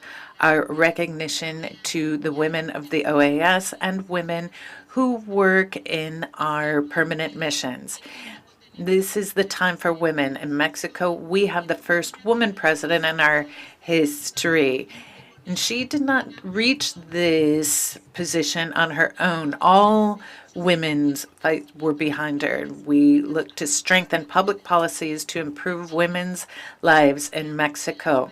That is one of the greatest conquests in our democratic life and one of the greatest conquests in the history of our country. It is time for women with full rights, courageous women, women who are not afraid, who are owners of their destinies, as should be the case for all persons. All persons are born with all rights, equal rights and dignity. Mexico would like to recall that this moment is the women's moment. Thank you very much. Thank you, Ambassador. The Ambassador of Brazil has the floor. And Chair, I wanted to first extend my greetings to the delegation and the initiative for proposing this joint session. We would also like to thank all of the panelists for their presentations this morning. The delegation of Brazil echoes the congratulations to Canada for that important decision to sign the Belém do Pará Convention. We're hoping that we will have Canada as the 33rd member of the convention. And the fight for women's and starting in the San Francisco conference, a Brazilian Berta Luz had important contributions together with the Dominican Republic on the principle of equality between men and women in the UN Charter. We are signatories of the major international commitments. Luis Ignacio de Silva's administration has a gender agenda. We are convinced of the importance of promoting women's empowerment, and that is why we are part of all of the conventions. And as chair of G20, we have stressed the importance of women in international business and in the G20. Brazil has also passed a law on equal pay and believes it is important. We have also worked to ratify all relevant conventions from the ILO. Chair, gender equality is a need if we are going to have more just and prosperous nations. Gender equality is not up for debate. It is about justice and dignity. We also acknowledge that there have always been inequalities, but we can talk about intersectionality factors like a person's skin color, geographical location, gender identity, social class, among others, which reinforces these unjust social conditions and should be addressed through public policies. Brazil,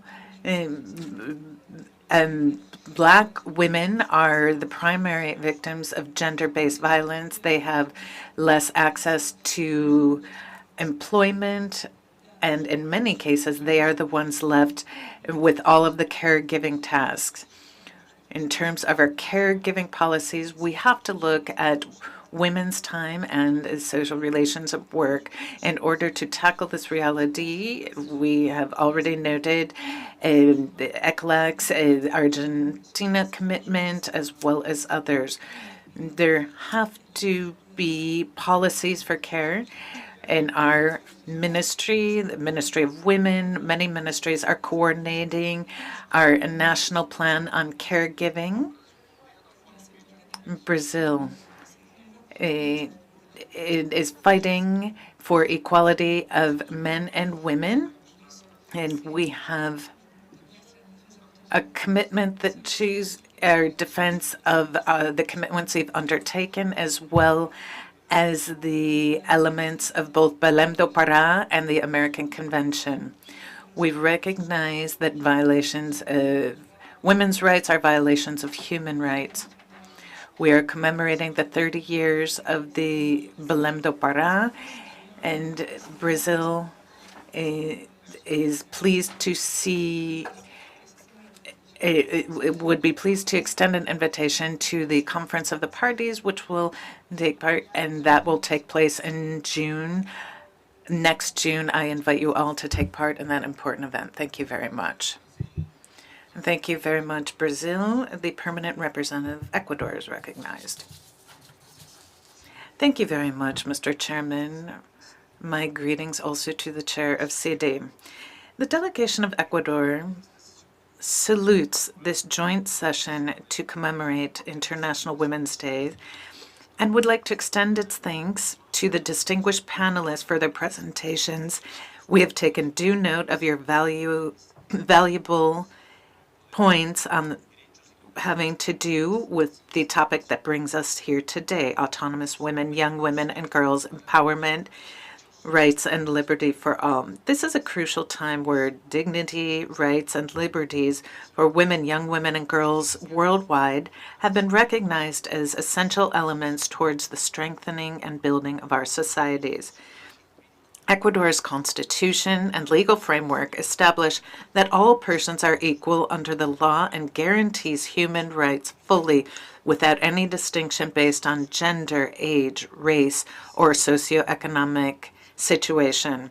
This guiding principle is reflected in the country's public policies, which take a cross-cutting approach to gender equality, empowerment, and the elimination of all forms of violence and discrimination against women. In this context, Ecuador has implemented a series of initiatives to promote women, young women, and girls' autonomy, providing them with the tools they need to fully exercise their rights. The creation of the Ministry of Women and Human Rights and on Social and Economic Inclusion, strengthening the National Council on Gender Equality are clear examples of how Ecuador has institutionalized its commitment to gender equality, autonomy, and empowerment of women, young women, and girls. Ecuador has also pushed legal and social reforms to eradicate gender-based violence, human trafficking, as well as every type of aggression against women and girls. We also have public policies aimed at empowering women, focusing on education and participation in the labor force. We have a program called Sello Empresa Segura and one called Capital Semilla, or Seed Capital, to help to economically empower women, as well as education on lives free from violence for young girls and women, focused on science, technology, engineering, and math, to close the gaps in STEM that we heard Melania Guerra speak about just moments ago. UN Women has also underscored 5 Ecuadorian science researchers who have been doing breakthrough work in science and technology. We are well aware that the fight for women, young women, and girls' rights is an ongoing effort and should be understood as part of a broader effort toward social transformation and not as an isolated effort. Only through women's empowerment, education, and autonomy can we build more equal societies where we are able to surmount discrimination, structural barriers, so that persons, regardless of their gender or age, can live lives free from violence. Ecuador reaffirms its commitment to continue to implement public policies that will foster gender equality, women, girls, autonomy, and the elimination of discrimination in all of its forms. We have subscribed to all efforts and initiatives of the OAS and the Inter-American system to promote, reinforce this common and shared ideal and purpose. We are convinced that a more just and prosperous society will only be able to achieve if everyone has the opportunity to develop in an environment of respect, tolerance, inclusion, without violence or discrimination, and freedom in all of its forms. Thank you very much. Thank you, Ecuador. Bolivia has the floor. Thank you very much, Chair. We would like to thank our distinguished panelists for their important presentations. Today, we are once again commemorating International Women's Days, this time with great concern because of some of the backsliding we have seen in terms of rights that have been achieved through the fight of various generations of women. 30 years. For 30 years, we've had the Beijing Declaration and Platform, and this is something that would be very difficult to achieve today. These important documents are a program that seek to empower women through a series of strategic goals and objectives to achieve gender equality. The 5-year reviews that are conducted by different commissions have shown great progress. The most recent report of the Secretary General of the UN concludes that many countries have made progress as far as gender equality and women's empowerment is concerned in terms of prohibiting discrimination in the workplace, as well as public policies with a gender perspective. Nevertheless, gender discrimination continues to be deeply rooted in all economies and society and creates chronic restrictions on women's hopes and aspirations. We have had the 30 years of the Belém do Pará Convention. For the first time, enshrines the right for women to live lives free of violence in both the public and private spheres. Gender discrimination, unfortunately, continues to be present in all spheres, including in multilateral organizations like ours. We are also seeing the risk of backsliding. We must enhance our efforts to continue to move forward and ensure parity in all decision-making forum, as well as to have feminist-based foreign policies that will help us to remove the patriarchal systems from our world and our system. And thanks to Mexico's leaderships, we have been able to have this joint session about autonomous women, young women and girls, empowerment, rights and liberty for all without discrimination, where we look at economic autonomy as one of women's rights. ECLAC reminds us that economic autonomy is women's ability to access and control resources, for example, their own income, productive actions, financial, technology, and time, as well as paid and unpaid work, the impact on the unequal distribution of care work between men and women. We have seen historic barriers for women based on sexual discrimination in the workplace. We have seen that their means of making a living have become more precarious. In many cases, they do unpaid work, or there's discrimination in terms of their jobs, as well as difficulties in accessing the labor market and salary differences. These are all barriers for women. In Bolivia, we're working and taking great efforts to eliminate the patriarchal system from all aspects of life. We very important protections for women's rights, but we continue to face many challenges, as we've seen happen in all of the countries of our region. We are working to build our feminist foreign policy without its patriarchal roots, and in our in the anniversary of the Security Council resolution on women, peace, and security, Bolivia is working on a plan of action for women and their safety and security. Our focus is against the patriarchy, and it is based on our Constitution. Mr. Chairman, today more than ever, it is necessary to make very clear that if women's rights are under threat, our voices and our fight will increase. Thank you very much. Thank you, Bolivia. St. Kitts and Nevis, you are recognized. Distinguished Chair, Excellencies, delegations, good day.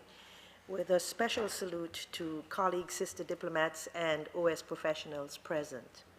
I address today's joint PCCD meeting on a matter that is not only fundamental to human rights, but also essential to sustainable development and the prosperity of our societies. St. Kitts and Nevis is a firm proponent of the empowerment and advancement of women, young women, and girls, ensuring that we all enjoy the rights, opportunities, and liberties to reach our full potential, free from discrimination, and for the corresponding benefits this inspires for our communities and our world. St. Kitts and Nevis readily associates itself with the statement on behalf of CARICOM by the distinguished permanent representative of Barbados, but wanted to speak specifically to the commitment of the Federation of St. Kitts and Nevis to gender equality, which is not merely rhetorical, but backed by tangible policies, programs, and initiatives that create an enabling environment for women and girls to thrive. My delegation is proud to highlight some of our best practices. Our Project Viola Teen Mothers program, recognized by UNICEF as a best practice in the region for eliminating educational disruptions faced by teenage mothers, is one standout example. A federal cabinet decision mandates that teenage mothers be allowed to return to school after giving birth, ensuring they continue their education and are not permanently disadvantaged by a disruption in their broadest development. The Ministry of Social Development and Gender Affairs, through the Department of Gender Affairs, leads the implementation of this program. To enhance its impact, the ministry has expanded Project Viola to include a shadow mentorship component, which pairs teen mothers with women professionals in fields of interest, exposing them to career opportunities from a vantage point aimed at inspiring them to dream and to soar. Additionally, the program integrates personal and familial capacity building training, coupled with wraparound social services, fostering holistic support for young mothers. Another impactful initiative is the Women's Employment, Entrepreneurship, and Financial Inclusion Project. With the generous support of the Republic of China, Taiwan, this program has provided technical skills training for women entering business sectors, as well as capacity building support for existing small and medium enterprise owners. The program also includes financial grant assistance, ensuring that women entrepreneurs have the resources to grow and to sustain their businesses. Specifically, the project offers vocational training, business management, micro-trade, digitalization, beauty and food and beverage training, as well as counseling for women entrepreneurs. To date, hundreds of unemployed women have benefited from this project, and 60 new startups have been established with the support of a $3,000 angel fund. This initiative not only fosters economic independence for women, but also contributes significantly to national economic development. On the policy front, St. Kitts and Nevis has approved and commenced the implementation of the National Gender Equality Policy and Action Plan, which underscores the government's unwavering commitment to fostering gender equality and creating an equitable society. Led by the Department of Gender Affairs with support from UNESCO, a monitoring, evaluation, and learning framework is being developed to track progress and impact. Additionally, with the collaboration of CARICOM and the Caribbean Development Bank, data collection processes and institutional capacity are being strengthened to support the effective implementation of this framework. Distinguished Chair, Excellencies, in commemorating International Women's Day, St. Kitts and Nevis reaffirms our unwavering commitment to a hemisphere where equality is not just an aspiration, but a lived reality. The progress achieved in advancing women's rights is a testament to our collective resolve. Yet, the journey toward true liberty for all remains ongoing. Let us valiantly continue to dismantle barriers, challenge discrimination, and empower all women and all girls to contribute their full potential as we move closer to a region where every hand, every capacity, and every inherent gift strengthens the foundation of a just, prosperous, and fortified hemisphere. This is the path to a future of growth and purpose, ensuring that inclusion, dignity, and opportunity remain at the heart of our shared future. Thank you.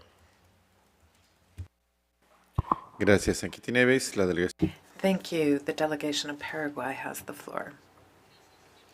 Thank you very much, Chair. Firstly, my delegation would like to commend the women ambassadors to the OAS for the article that they wrote and published on March 8th about multilateralism and its importance for equality. And we know that the objective of reaching substantive equality between women and men remains pending. And this March 8th is important because it helps us to reflect on women's situation worldwide, especially those who are most vulnerable. For example, indigenous women's, Afro-descendant women's, women immigrants and refugees, rural women, and young girls. 30 years from the Beijing conference, it's important to acknowledge that advancement and women's equality have been slowed down by historic political structures and differences between men and women and different access to health, education, gender-based violence, as well as discrimination. Mr. Chairman, Paraguayan women are 50.9% of our population. We lead 4 out of every 5 households, and they contribute to their families, their communities, and the nation. However, their contributions are made invisible and inequality persists. Paraguayan women receive 30% than men in terms of wages and are more vulnerable to poverty. And most women do domestic work, and they are the targets of feminicide and high levels of domestic violence. The government of Paraguay has redoubled efforts to seek effective solutions to address these problems. In this framework, the Ministry of Women is working on 6 different pillars that include services, communications, education, regulatory frameworks, information, and knowledge. We have public policies for rural women, as well as training programs and technical assistance for women entrepreneurs.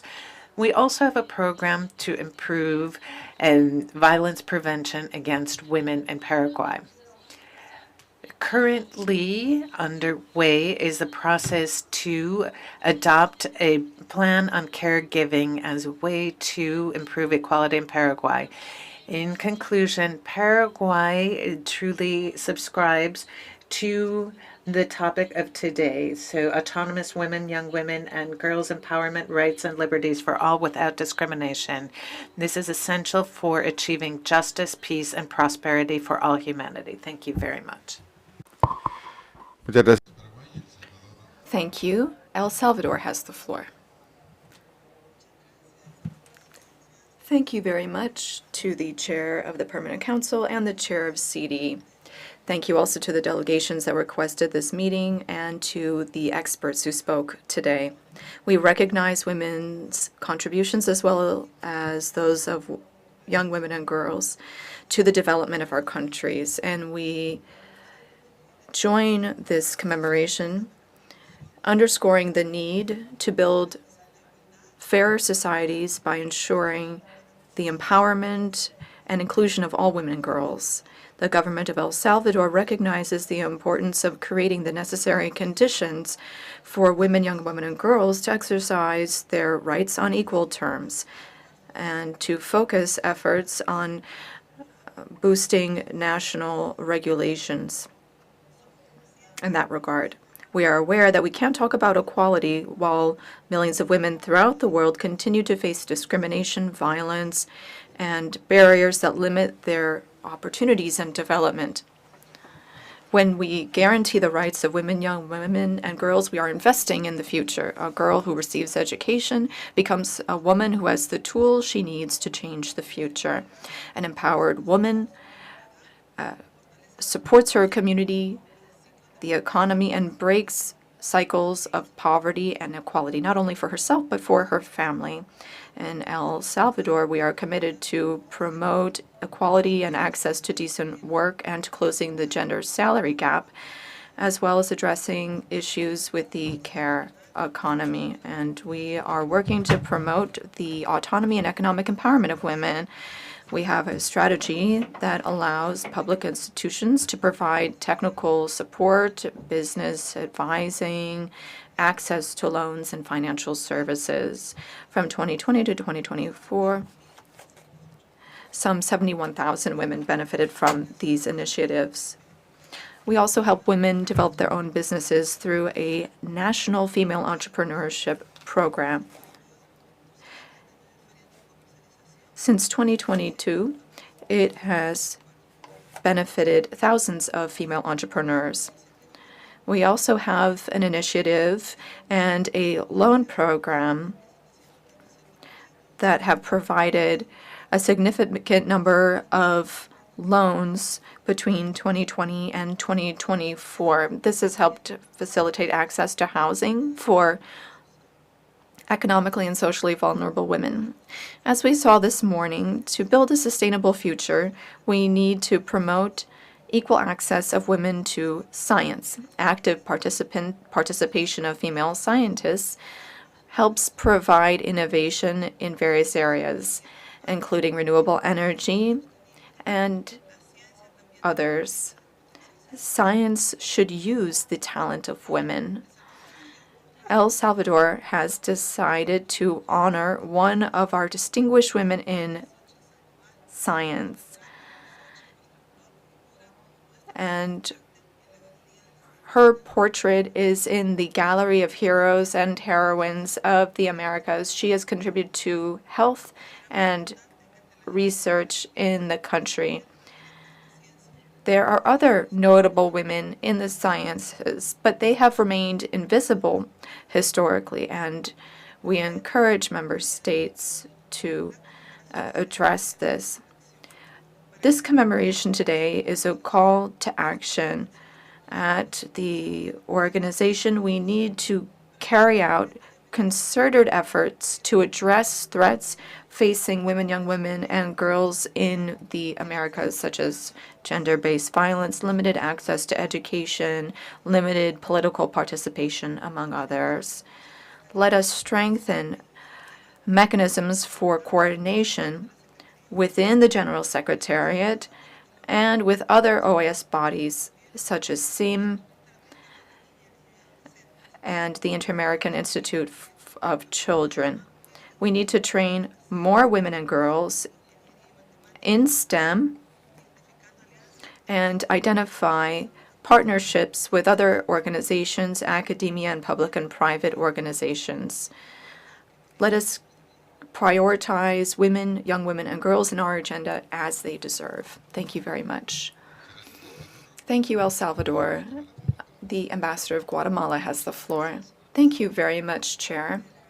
My delegation expresses its thanks for the convening of this joint meeting of the Permanent Council and the Inter-American Council for Integral Development to commemorate International Women's Days and recognize the fundamental role that women play in our societies. We are grateful for the contributions of these distinguished speakers who have enriched this dialogue by recognizing that empowerment of women is a fundamental pillar for integral development and democracy in our hemisphere. For Guatemala, it is key that we ensure equal opportunity for women and girls.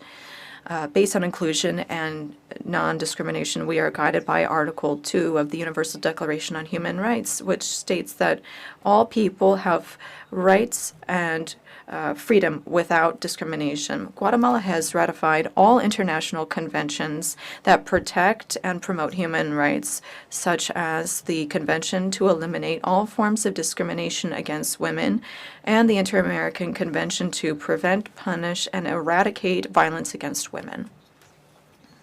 The legal bases of these instruments are reflected in our national legislation, our constitution, and other laws, such as the law against femicide and violence against women. Chair, the government of Guatemala has promoted the inclusion of women in leadership areas by promoting their participation in strategic sectors like education, justice, politics, and STEM. The Vice President Karin Herrera is proof that Guatemala is making progress on gender equality.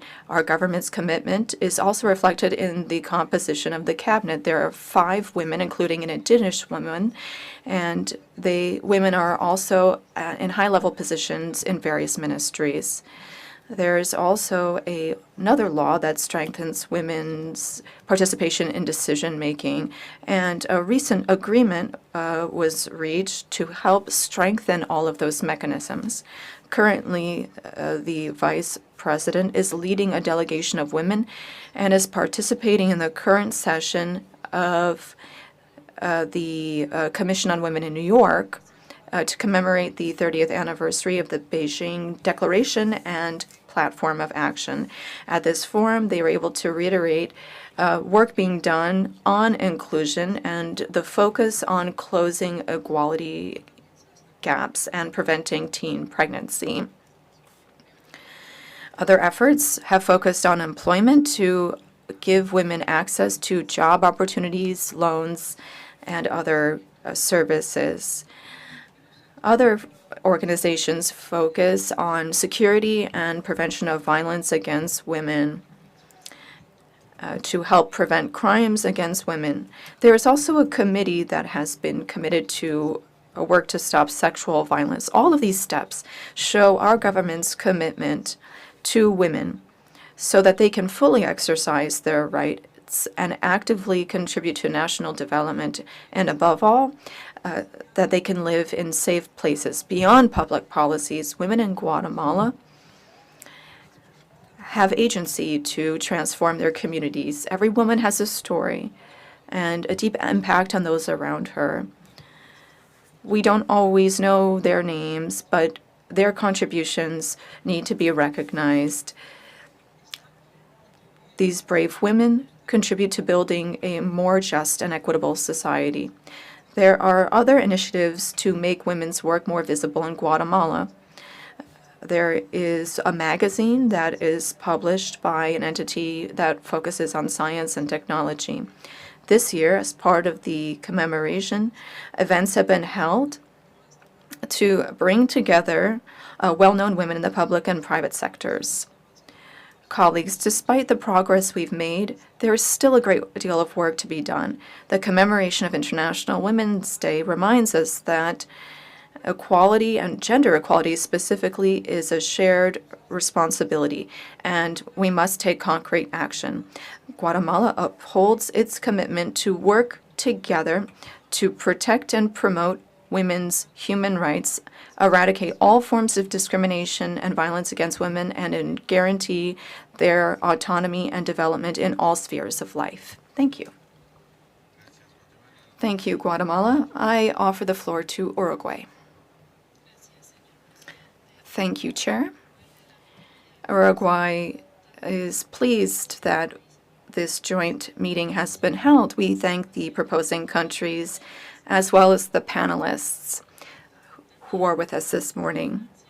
I would like to use this opportunity to recognize Canada's decision to become part of the Convention of Belém do Pará. Uruguay is taking part in this commemoration today. International Women's Day was established by the UN, and it is dedicated to highlight the challenges that women still face when it comes to fully enjoying their rights. Violence in various forms, limited access to education, economic inequalities, and intersectional discrimination all contribute to women's exclusion.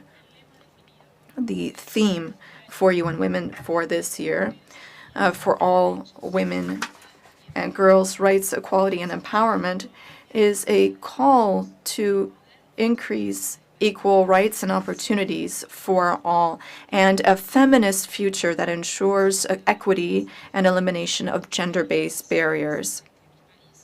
These are all aspirations that my country fully adheres to.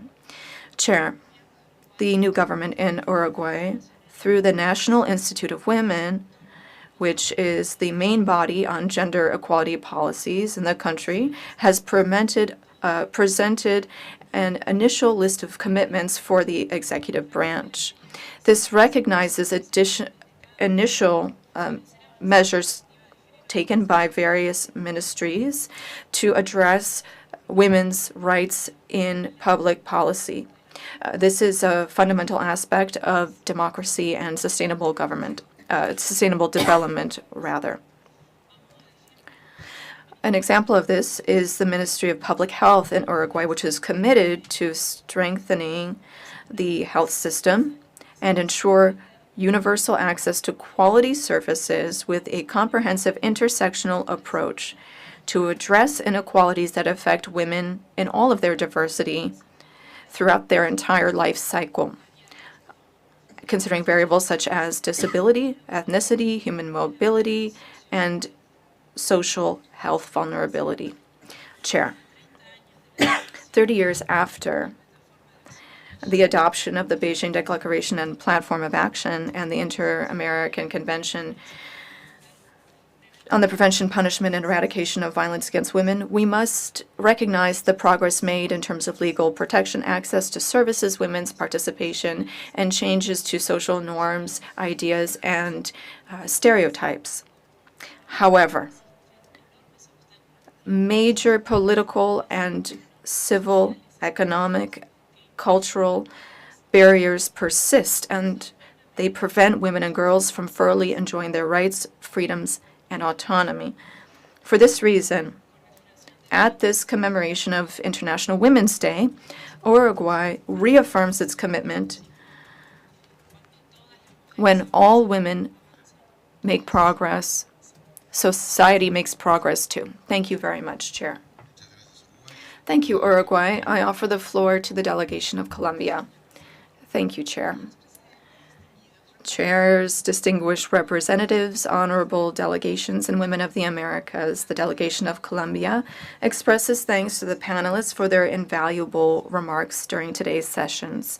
Each and every one of them shared with us their perspectives and analysis of the many challenges that persist when it comes to women's rights, economic autonomy, regulatory frameworks to eliminate discrimination, and women's access to STEM.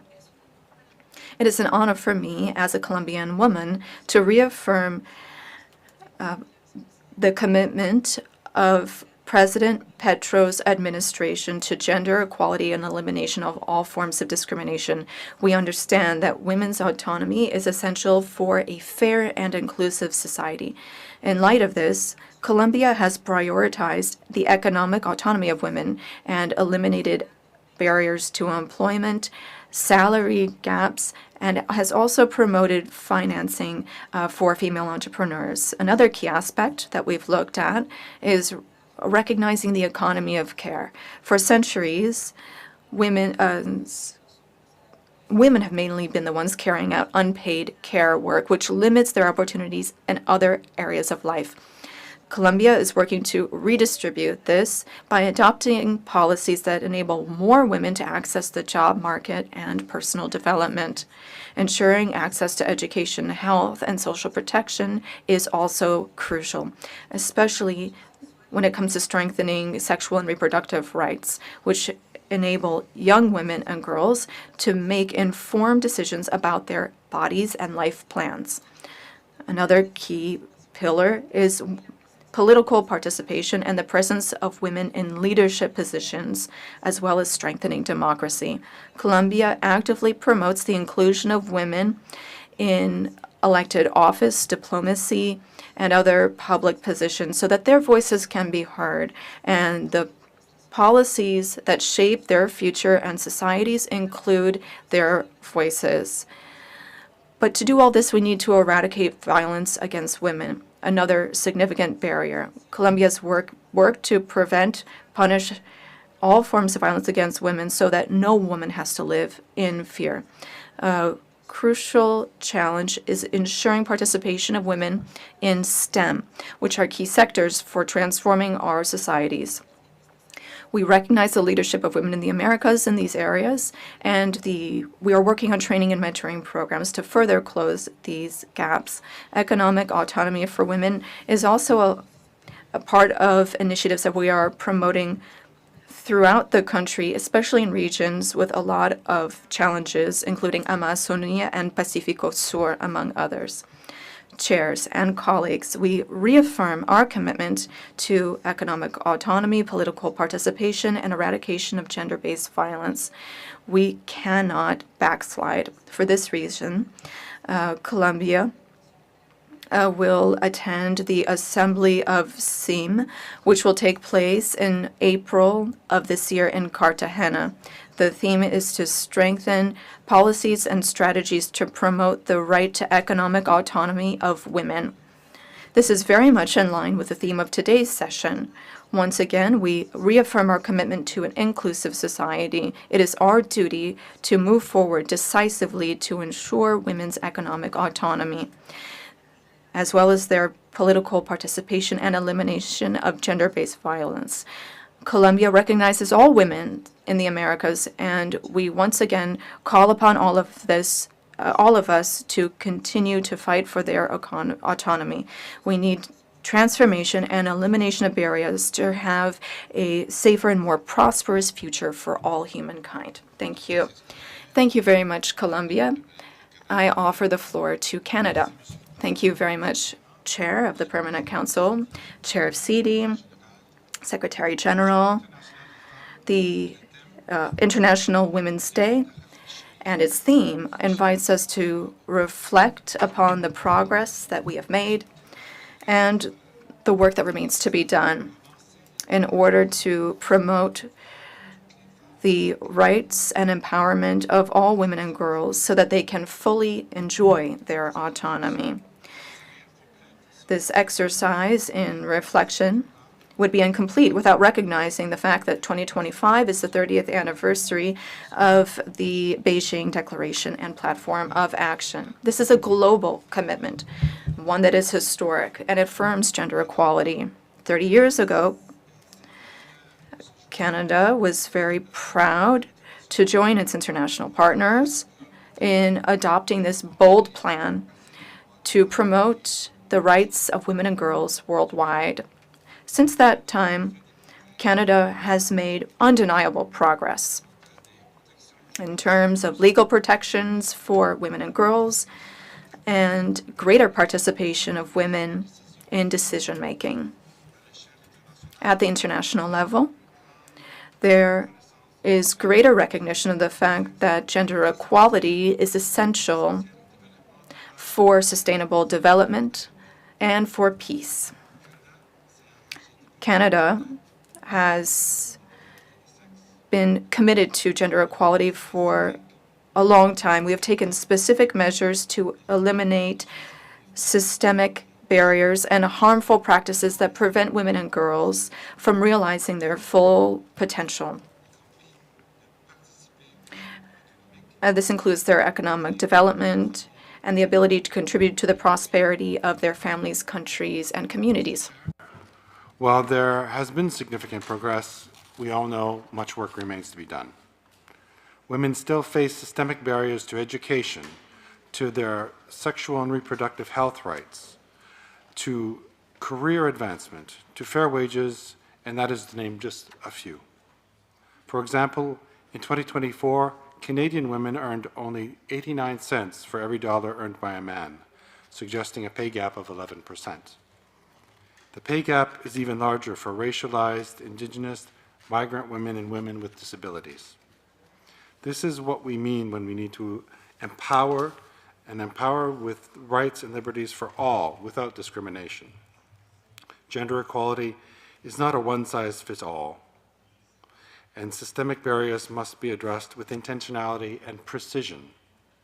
Moreover, we work to combat all forms of violence, and as we do so, we must recognize that gender-based violence has a profound effect on many lives and communities. Canada takes a strong stance against gender-based violence, one of the most pervasive and deeply rooted of human rights abuses and violations of our time. The Convention of Belém do Pará has been instrumental in advancing women's rights and preventing and providing a framework for states parties to address and eradicate gender-based violence. It is with great pride, then, and a deep sense of responsibility that last week, on the eve of International Women's Day, Canada signed the Inter-American Convention on Prevention, Punishment, and Eradication of Violence Against Women. This landmark treaty represents a collective commitment to addressing, preventing, and eliminating all forms of violence against women and girls across the hemisphere. Canada's signature of the Convention of Belém do Pará demonstrates our unwavering commitment to supporting the rights of women and girls. In this spirit, Canada is investing $3.9 million over 5 years in the Inter-American Commission of Women's Feminist Partnerships project to support women's rights organizations and feminist movements. Through this and other initiatives, Canada is working with regional partners to strengthen gender equality across the Americas.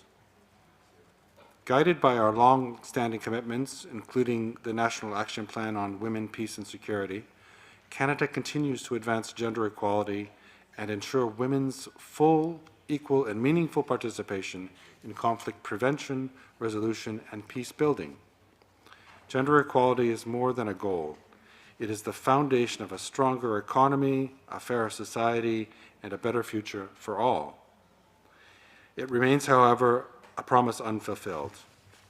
Canada is committed to working collectively to ensure that one day that promise will indeed be fully realized. Thank you, Mr. Chair. Muchas gracias. Thank you very much, Canada. I offer the floor to the Ambassador of St. Vincent and the Grenadines. Distinguished representatives, colleagues, good morning. My delegation commends the distinguished chairs of the Permanent Council and the city for convening this important meeting in recognition of International Women's Day, reflecting on the theme, Autonomous Women, Young Women and Girls, Empowerment, Rights and Liberties for All Without Discrimination. At the outset, my delegation aligns itself with the statement delivered by the distinguished permanent representative of Barbados on behalf of CARICOM. Mr. Chair, St. Vincent and the Grenadines firmly believes that a nation's development is incomplete without the inclusion of women in its economic plans and development policies. Women and girls, often among the most vulnerable in society, must be empowered as a fundamental aspect of our efforts. Celebrating their achievements should be genuine and impactful. Today, as we gather to reflect on the strides made towards advancing gender equality, equity, and empowerment, and as we celebrate the remarkable achievements of women and girls across the Americas, we extend our gratitude to our speakers for their insightful presentations. St. Vincent and the Grenadines acknowledges the significant progress made in advancing gender equality and women's rights. However, we also recognize the ongoing challenges. Women, young women, and girls continue to face various vulnerabilities that hinder their full access to development. In St. Vincent and the Grenadines, women are particularly vulnerable to shocks, facing significant disruptions in their economic activities and healthcare access. Data shows that natural disasters like Hurricane Beryl in 2024 has disproportionately affected women, severely damaging the agriculture sector and leaving many without livelihoods. Addressing these challenges urgently and with dedication is imperative. Mr. Chair, while women's empowerment in St. Vincent and the Grenadines is steadily advancing, achieving full gender equality requires continued effort. Significant impacts have been made through government policies, grassroots movements, and the determined efforts of local and international organizations and development partners. St. Vincent and the Grenadines is committed to providing programs and policies that offer training, financial support, and resources to help women engage in business and leadership roles. In collaboration with CUSO International, the Ministry of Social Development, et al., hosted training and personal development sessions for women from Voices with the Disabled. These sessions cover topics such as self-management, women's empowerment, domestic violence, and entrepreneurship. Additionally, the Ministry of Education, in collaboration with Taiwan Technical Mission, under the Women's Empowerment Initiative, graduated 160 women over a 6-week period for programs aimed at providing adequate skills for employment or entrepreneurship. Recognizing the importance of education, particularly in STEM fields, St. Vincent and the Grenadines has implemented scholarships and mentorship programs to encourage young women and girls to pursue careers in science, technology, engineering, and mathematics. These efforts aim to break down barriers and create opportunities for women in traditionally male-dominated fields. Furthermore, through the Women Economic Empowerment Project by the OAS Executive Secretariat for Integral Development, in collaboration with the Center for Enterprise Development, women-owned businesses have benefited from aid to assist them in participating in the digital economy. Mr. Chair, in conclusion, St. Vincent and the Grenadines is committed to fostering an inclusive environment where women and girls can fully exercise their rights and liberties. Empowering women and girls is a catalyst for sustainable development and social progress. As we move forward, let us strengthen our efforts to ensure our policies reflect our commitment to gender equality. Together, we can create a future where every woman and girl can achieve her full potential, free from discrimination. Thank you, Chair. Muchas gracias, Amicia. Thank you very much. For the floor to the Ambassador of the Bahamas. Good morning, all. I thank the delegations that requested this meeting to commemorate International Women's Day and for highlighting this important topic. Autonomous women, young women, and girls, empowerment rights and liberties for all without discrimination. For many women in the Americas, the concept of autonomy is tied to their ability to make decisions that directly affect their lives, whether it is in choosing their education, pursuing economic independence, or living in a clean environment. Autonomy means having the power to shape one's own future. However, too often, discrimination in various forms, including gender-based violence, unequal access to education, and restrictive societal norms, impedes a woman's ability to fully realize their full potential. These challenges are compounded by the effects of climate change, economic vulnerability, and limited access to health and education resources. Yet, this adversity has fostered resilience among women and girls. We've witnessed the rise of community leaders, activists, and environmentalists who have defined and redefined what it means to be an autonomous woman. These women are change makers who refuse to be held back by historical and systemic discrimination. In the OAS Art Museum of the Americas, in its newest art exhibit entitled Suffragistas, on display due to the generous contribution by the Permanent Observer Mission of Spain in collaboration with the Inter-American Commission of Women, it showcases women from all over the Americas who fought for equality, for women, and for the right to vote. In the exhibit, the Bahamas has recognized Dame Dr. Doris Johnson, a suffragette who mobilized the women's suffragist movement in Bahamas into a fighting force. She addressed Parliament in 1959, advancing the right for women to vote, which was ultimately achieved in 1961. Not only did she fight for the right to vote over her career, Dame Johnson attained a number of firsts, including the first president of the Senate, the first woman to serve in cabinet, the first female Minister of Education, and the first female acting as Governor General of the Bahamas. The acts of Dame Johnson and her fellow suffragettes were not in vain. Women are continuing to advance at the highest levels of office, to the top tiers of their class, and as leaders of change. We have today in the Royal Bahamas Police Force being led by Commissioner Shanta Knowles, the Bahamas' first woman to lead the police force. The Governor General of the Bahamas, Dame Cynthia Pratt, serves as the 12th Governor of the Bahamas. The President of the Senate, the Speaker of the House, and 7 women in Parliament are forging the way forward for women and girls in the political arena. We recognize that this path has not always been linear. However, the Bahamas has been taking critical steps towards accelerating gender equality and women's empowerment, from strengthening laws to ensuring equal opportunities in business and education.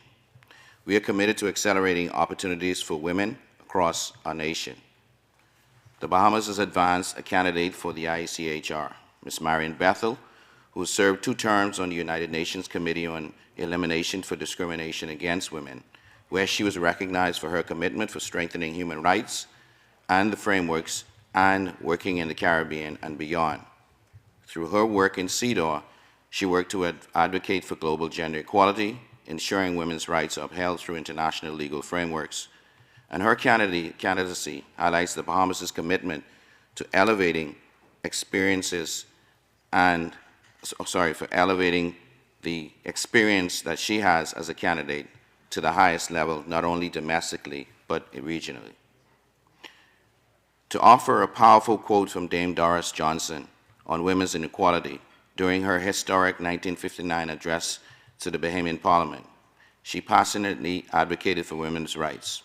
And I quote here, "Today we stand on the threshold of a new day, a day when women must be recognized, not as mere onlookers in the affairs of our country, but as equal partners in its progress and development." The Bahamas reiterates its commitment to empowering women and girls not only in the Bahamas, but to the betterment of the Americas.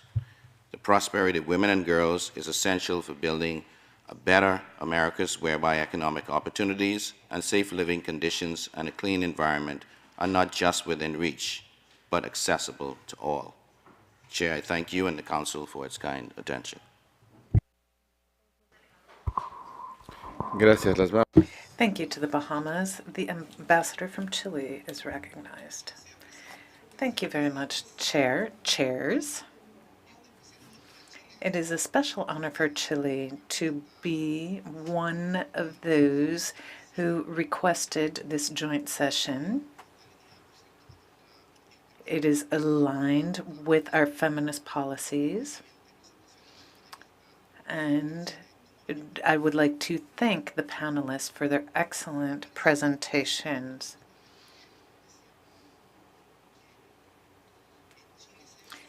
In Chile, we have been consolidating a cross-cutting gender approach. Our public policies, our foreign policies are expanding to cover different areas and dimensions. Yesterday, on March 11th, the Boric administration celebrated its 3 years in office.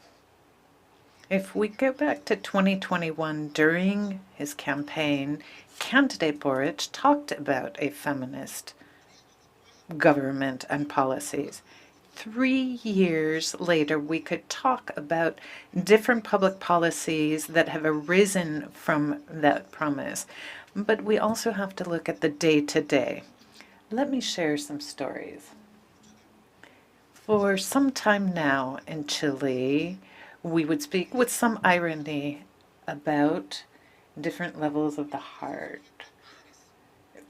These parents, fathers who do not support their children and leave this care to the women. It was women who had to go after these delinquent fathers in the courts to get what was due to them. So, in late last year, in order of more than 1 trillion pesos were taken from the pension funds and the salaries and wages of these absent fathers to pay for their children. So, and this was also to pay alimony and child support. Last week, a different commission issued a fine to 4 different institutions, banks that issued loans to these absent fathers. And the care system started to recognize the weight that women carry in their families. Part of this is public co-responsibility in making these changes. In our labor laws, we have changed the statutory time for working from 45 to 40 hours to help. But workers, men particularly, over years, when we are ourselves working 40 hours, we need to be part of the upbringing of our children. So if we look at the Balem do Pará, CEDAW, and the different committees of CEDAW that talk about inclusive policies with gender perspectives should be in all areas of development. This is something that we are working on every day, and all countries of the Americas should do. Here, I would recognize Brazil's chairmanship of MESECV and the importance of this to the hemisphere and new steps that women will be taking. And we've heard, and I too add my congratulations to Canada for taking the step of signing on to Belém to signing on. We have different agendas, the different committees, the different commissions. What we need to do is promote gender equality in each forum. We have to look at how we can ensure that all women have access to their basic and universal rights without discrimination. We must seek to strengthen women's participation along the lines with the UN Security Council resolution. We must ensure parity in wages and salaries. We must devise new policies to combat gender-based violence and ensure that women are involved in all decision-making having to do with development. We reaffirm our commitment to more inclusive societies so that women can assert their rights without any type of discrimination. Thank you very much. Thank you very much, Ambassador. Honduras has the floor. Thank you very much, Chair. We add our welcoming of having this joint session of the CD and the Permanent Council in commemoration of International Women's Day.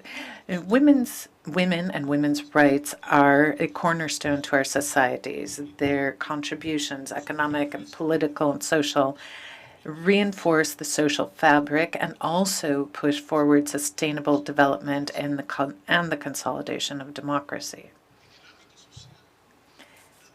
Socially speaking, women are key agents in education, health, the well-being of their families and their communities.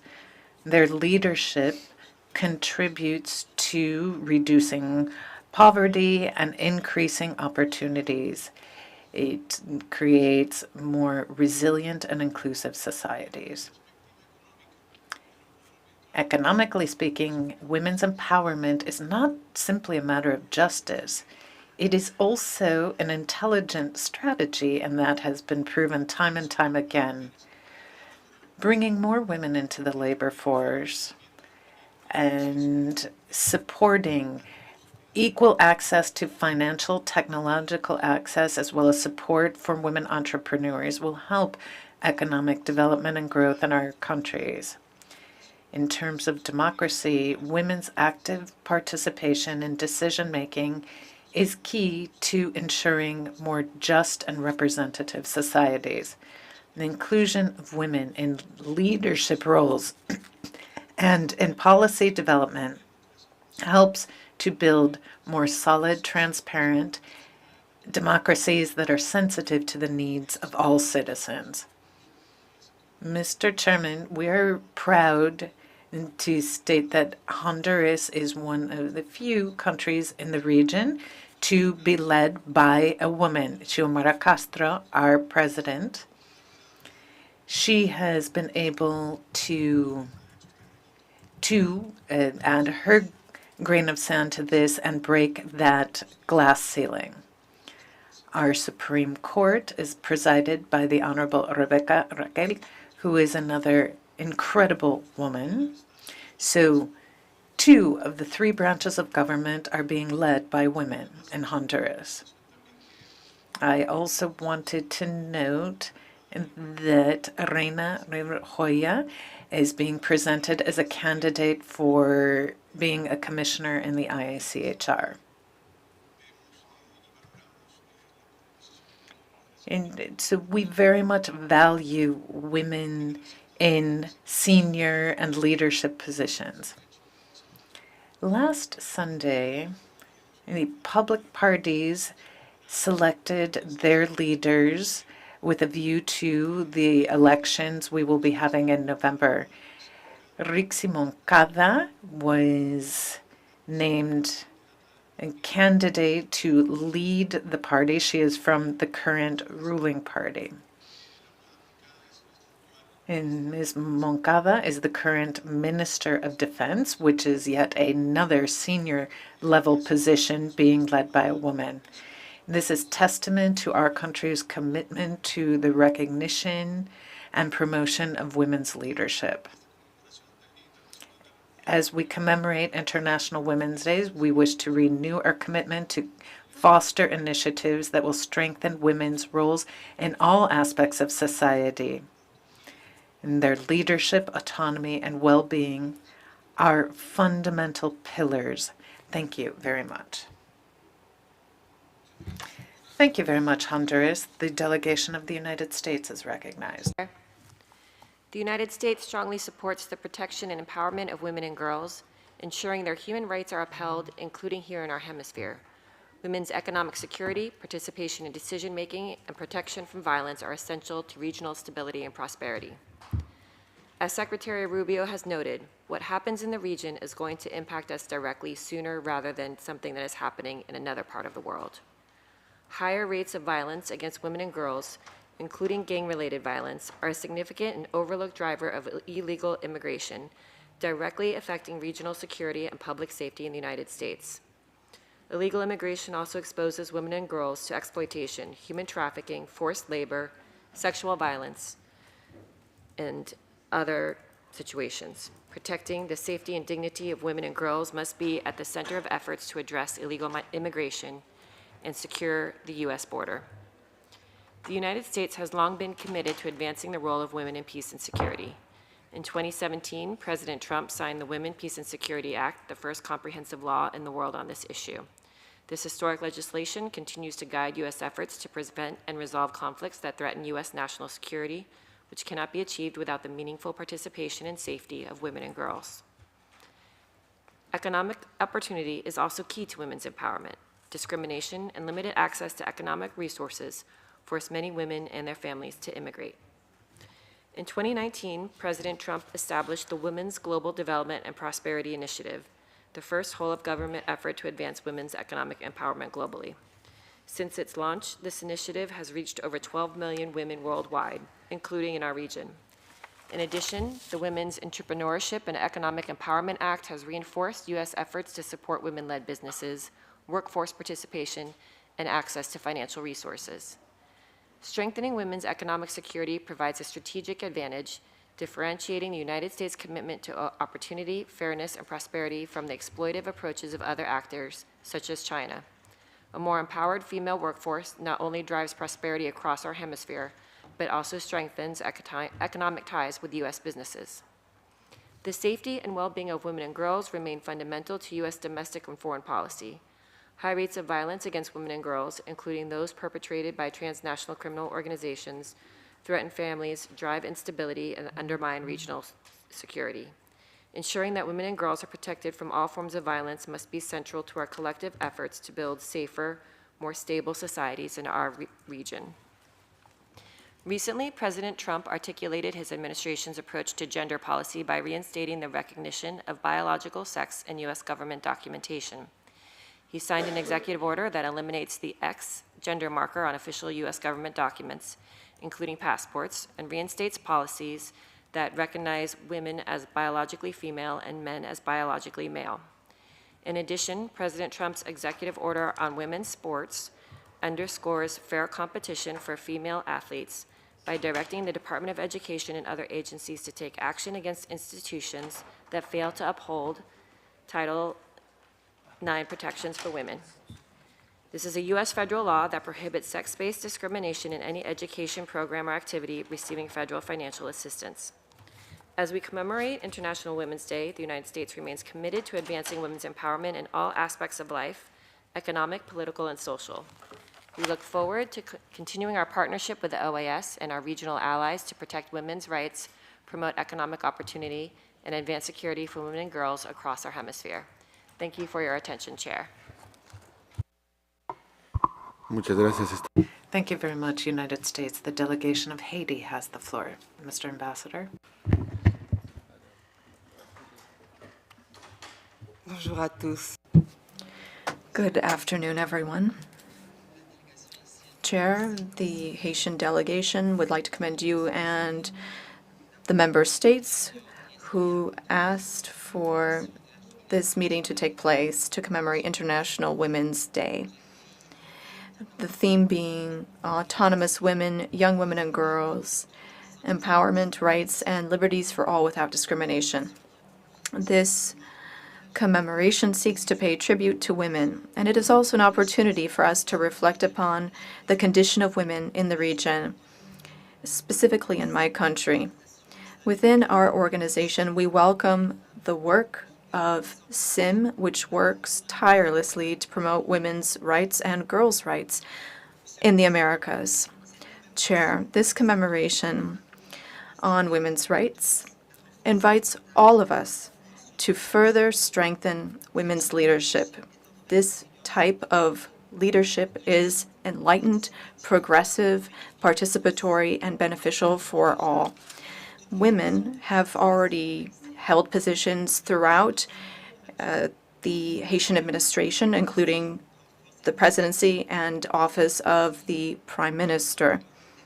We are working to promote the participation of women in public life and ensure women's participation that is more meaningful in decision-making spaces at every level. I pay tribute to Haitian women who are true heroines and participants in crafting our country's future. I think of rural women who rise early to provide for the future of their communities and our country. They guarantee prosperity and deserve this recognition. We have a Creole word for them, which translates to the pillars of our community.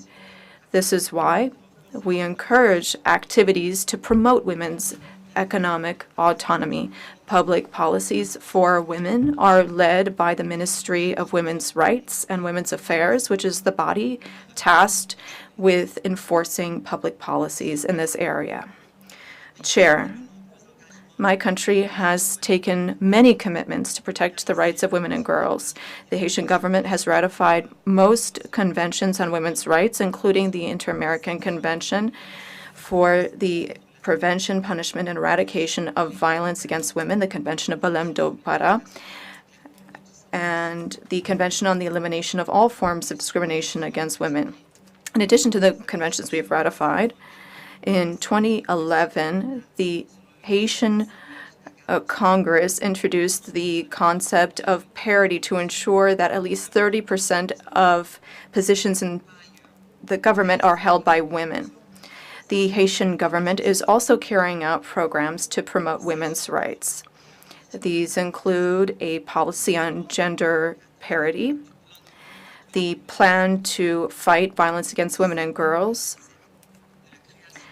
the creation of a hotline in 2022 to help women and girls who are victims of violence by providing them with information on agencies that can provide assistance to them free of charge. However, despite all of these efforts, the situation of women and girls in Haiti has seriously gotten worse in recent years due to the fact that criminal gangs have taken the country hostage, and have used rape as a weapon of war. This requires urgent attention from the international community because these criminals have used this atrocious tactic to violate women and destroy the very foundation of our societies. Chair, our organization must continue to promote women by encouraging all initiatives and movements to strengthen women's financial capacities to help them overcome vulnerability exacerbated by insecurity. We must continue to fight gender-based violence and discrimination against women. We must also promote access to education for young girls through programs, and this is key for all development approaches. The Haitian government commits to doing its utmost to advance the cause of equality and non-discrimination. However, a return to security is a necessity so that the government can provide women and girls with the protection that they deserve, and to ensure that public policies and programs can continue to work in their favor. I thank you. Thank you very much, Haiti. Jamaica has the floor. Thank you, Chair. Distinguished Chair, Secretary General, our permanent representatives, alternates, distinguished ladies and gentlemen. The delegation of Jamaica aligns itself with the statement previously delivered by Barbados on behalf of CARICOM member states. We'd also like to thank you, Mr. Chair, and the relevant member states in facilitating this important matter on today's agenda, as well as all the speakers before for their invaluable interventions, which highlighted the various issues concerning women and the thrust towards gender equality. As we commemorate this important day, the Jamaican delegation would also like to reiterate our welcome to our most recent female distinguished permanent representative of Haiti, Her Excellency Mercedes Zulme, who comes to us via our beautiful island of Jamaica. We are confident that both her qualifications, experience, and personal attributes will contribute positively in advancing the work of this organization, and we look forward to working with you. Chair, Jamaica joins the international community in observing International Women's Day 2025, which is being commemorated under the theme, Accelerate Action. On this day, we acknowledge and celebrate the remarkable achievements of women and girls everywhere and the notable strides towards gender equality. International Women's Day 2025 is particularly significant as it marks two important anniversaries in the global movement to advance women's rights, namely the 30th anniversary of the Beijing Declaration and Platform for Action, the 25th anniversary of United Nations Security Council Resolution 1325 on Women, Peace and Security, and the Belém do Pará Convention. These global frameworks have shaped the collective commitment to gender justice, the protection of women's rights, and the promotion of women's leadership and full participation in all spheres of society. Jamaica has been resolute in its pursuit of gender equality, supporting these and other international mechanisms that seek to protect our women and girls. We have long recognized women's role in conflict prevention and peace building. We continue to support transformative approaches and remain active in fostering initiatives to amplify the voices of women in global diplomacy and decision-making. Jamaica is dedicated to leveraging the unique perspectives and experiences of women leaders towards more effective strategies for fostering peace, security, and sustainable development, for which reason we welcome the recent establishment of the Women Foreign Ministers Network. Indeed, Jamaica has a proud legacy of courageous women leaders who have broken the glass ceiling and have significantly contributed to policy development and advancement at the local and global levels. In celebration of International Women's Day this year, our Minister of Foreign Affairs and Foreign Trade of Jamaica, Senator the Honorable Kamina Johnson-Smith, was therefore pleased to officially unveil at our Foreign Ministry recently the Wall of Firsts, in recognition of trailblazing Jamaican women in diplomacy, with the hope that this will serve to encourage and inspire leaders in the field. While there has been improved focus on women's issues, policy changes in favor of women's rights, and improved access to education, this year's theme reminds us there's still much to be done to achieve gender equality. The limited pace and uneven distribution of the commitments implemented under the Beijing Declaration and Platform of Action underscore the need for urgent action and intensified efforts to address the remaining gaps, particularly in ending gender-based violence and discrimination, as well as the economic disparities that women and girls continue to face. The time for incremental change has passed. We must accelerate. Let us commit to bold and decisive action to address the systematic barriers to gender equality and to achieve a world where all women and girls can live free from violence, discrimination, and inequality. Jamaica stands firm in its pledge and will continue to drive this agenda forward, both at home and on the international stage. My delegation encourages both men and women to support us in this valiant effort to uplift and empower our women and girls. Happy International Women's Day. Chair, thank you. Thank you very much. Trinidad and Tobago, you have the floor. Chairs, Excellencies, distinguished delegates, Trinidad and Tobago is honored to participate in this joint meeting in commemoration of International Women's Day 2025 under the theme Autonomous Women, Young Women and Girls, Empowerment, Rights and Liberties for All Without Discrimination. Chairs, my delegation also wishes to record that it aligns itself with the statement delivered today on this topic by the distinguished permanent representative of Barbados. This theme resonates deeply with Trinidad and Tobago's unwavering commitment to gender equality, the empowerment of women and girls, and the advancement of human rights. It reminds us that the full and equal participation of women and girls in all spheres of life is not just an aspiration. It is integral to the achievement of sustainable development, the upholding of democracy and prosperity in the hemisphere. Chairs, indeed, women's autonomy is central to the empowerment. Whether it is economic independence, freedom from gender-based violence, or access to quality education, the ability of women and girls to exercise their rights freely and without discrimination must remain a priority for our region.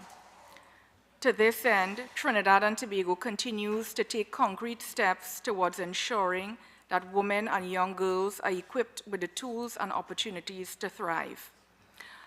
My government has implemented policies aimed at strengthening women's economic participation, including support for female entrepreneurs and equitable access to finance and employment, expanding STEM education and digital literacy programs to prepare young women and girls for the future workforce, combating gender-based violence, including through legislative frameworks, social support systems, and national campaigns to shift cultural norms, and ensuring universal access to healthcare and education, recognizing these as fundamental rights that enable autonomy and empowerment, among others, of course, Chair. Undoubtedly, Chairs, we recognize that there is much work to be done.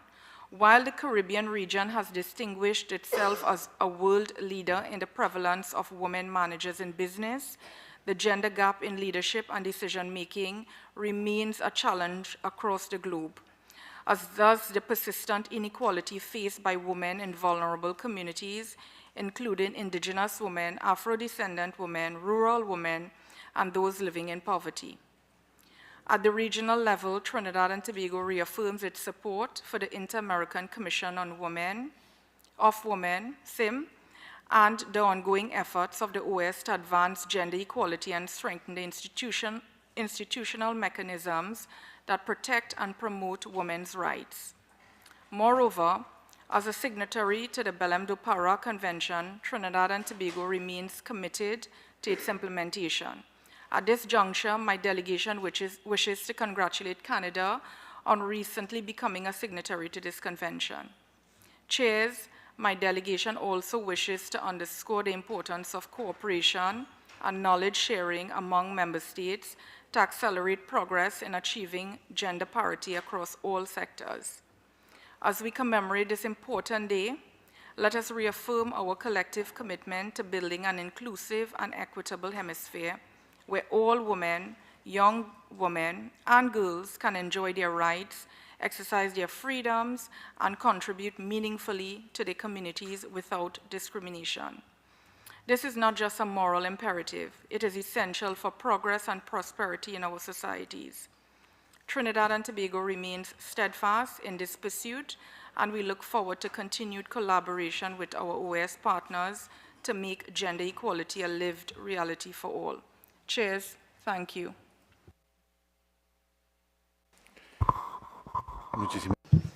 Thank you very much. I offer the floor to the Ambassador of Panama. Thank you very much, Chair. It is an honor for Panama to take part in this special meeting to commemorate International Women's Day. Under the theme, Autonomous Women, Young Women and Girls, Empowerment, Rights, and Liberties for All Without Discrimination, this date reminds us of the achievements that have been made, but also the pending challenges to achieve an equitable and fair society. Panama promotes gender equality through key initiatives. The creation of Ministry of Women's Affairs in 2023 reflects our commitment to this issue. We have also crafted public policies to prevent and eradicate violence and provide for women's economic and social empowerment. In the area of economic empowerment, Panama promotes the active participation of women in key sectors like science, technology, engineering, and math by facilitating their access to training and loans. There's a national program for women's economic empowerment that has created opportunities for thousands of women who are in vulnerable situations. As mentioned by the Minister of Women's Affairs for Panama, our country has stepped up efforts to promote women's economic autonomy through initiatives that strengthen women's participation in the formal labor market, training on new emerging technologies, and access to loans for women's empowerment. The minister also underscored the importance of education as a fundamental pillar for the well-being of women and girls, an area where Panama has implemented public policies to ensure universal and equitable access. Specifically, Panama has programs to foster financial inclusion of women and promote access to digital tools, as well as platforms to facilitate their integration in the labor market.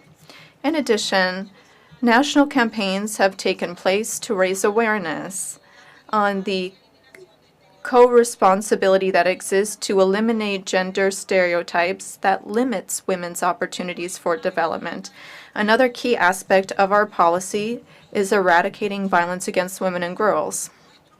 In this area, our country has offered more shelters to victims of domestic violence and provided assistance to those who need it. We have also strengthened training of justice and security operators to protect victims. We recognize the importance of providing universal access to education and health care for all women and girls. In this regard, our country has worked to train professionals in the healthcare sector to provide for comprehensive care with a gender-based perspective. Panama's commitment to gender equality is firm. We know that women's empowerment is a key for sustainable development and social justice. In this regard, we reaffirm our determination to continue working in a coordinated fashion with member states of the OAS, SIM, and other multilateral bodies to continue promoting public policies that guarantee more fair and inclusive societies. On this day of commemoration and reflection, we honor the struggle of so many women to create opportunities, and we reaffirm our commitment to achieve full and equal rights for women. I thank you. Muchas gracias, Panamá. Thank you, Panama. I offer the floor to the permanent observer of Spain. Thank you, chairs. Spain joins in this commemoration of International Women's Day, and we uphold our commitment to the real and effective equality between men and women in fighting sexist violence and the full autonomy of women and the rights of women and girls, including sexual and reproductive rights. This year, under the theme for all women and girls, rights, equality, and empowerment, the international community is working to promote equal rights and opportunities for all women. This is the year that we are also celebrating the 30th anniversary of the historic Beijing Declaration and Platform for Action, which is a roadmap that is still in effect to promote women's rights throughout the world. In my country, 2025 is a year where we are also celebrating freedom in Spain. Our young democracy has become one of the countries that's really at the forefront in working for the rights of women and girls. Equality is an ethical requirement of democracy. There are laws on parity for political institutions, and we also have a law from 2024 on parity and representation for men and women. The right to a life free from violence is a sine qua non condition for a full-fledged citizenry. The Convention of Belém do Pará is a milestone in fighting sexist violence, and we work on that every day. And we are pleased that Canada is now a signatory. To address patriarchal violence, Spain is taking steps to reflect the consensus that exists in the country to continue combating this issue. Spain also promotes an active feminist foreign policy, which in the OAS can be seen through the support for SIM and its member states and projects such as drafting inter-American model laws on parity. I'd like to conclude by sharing a message of recognition and hope in a global landscape of uncertainty, crises, and setbacks. Though there are many difficulties that exist, we must not forget feminism and the need for the equality of women and girls on the planet. Feminism is the only political movement that was born from a desire for peace, democracy, and the defense of human dignity of all people. Here, I'd like to recognize the role of the feminist movement and women's associations that continue to be benchmarks and guides for us all. A special mention of women's contributions, the contributions of foreign women to Spanish society, as well as the contributions of Spanish women abroad. I recognize the participation of member states and their support for the exhibit in the Museum of the Americas that recognize the work of some of these suffragettes. We also underscore the role of women in multilateralism. Equality is a key to our democracies, and we were part of the article that was written by various female ambassadors from the OAS and SIM. Thank you very much. Gracias, España. Thank you, Spain. I offer the floor to the permanent observer of France. Thank you very much, Chair. Colleagues, France is also pleased to take part in this commemoration of International Women's Day at this joint meeting of the Permanent Council and the Inter-American Council for Integral Development. On the occasion of the International Day for Women's Rights, France has reaffirmed the priority given to women's rights by launching a first international strategy for feminist diplomacy 2025-2030. This is the result of a participatory process that was carried out with international and national partners. This strategy sets a clear and ambitious goal, making women's equality and rights the heart of our foreign policy and reaffirming fundamental priorities and principles: defense of sexual and reproductive rights, support for feminist organizations, education of girls, fighting gender-based violence, economic empowerment of women, and women's participation in public life and decision-making.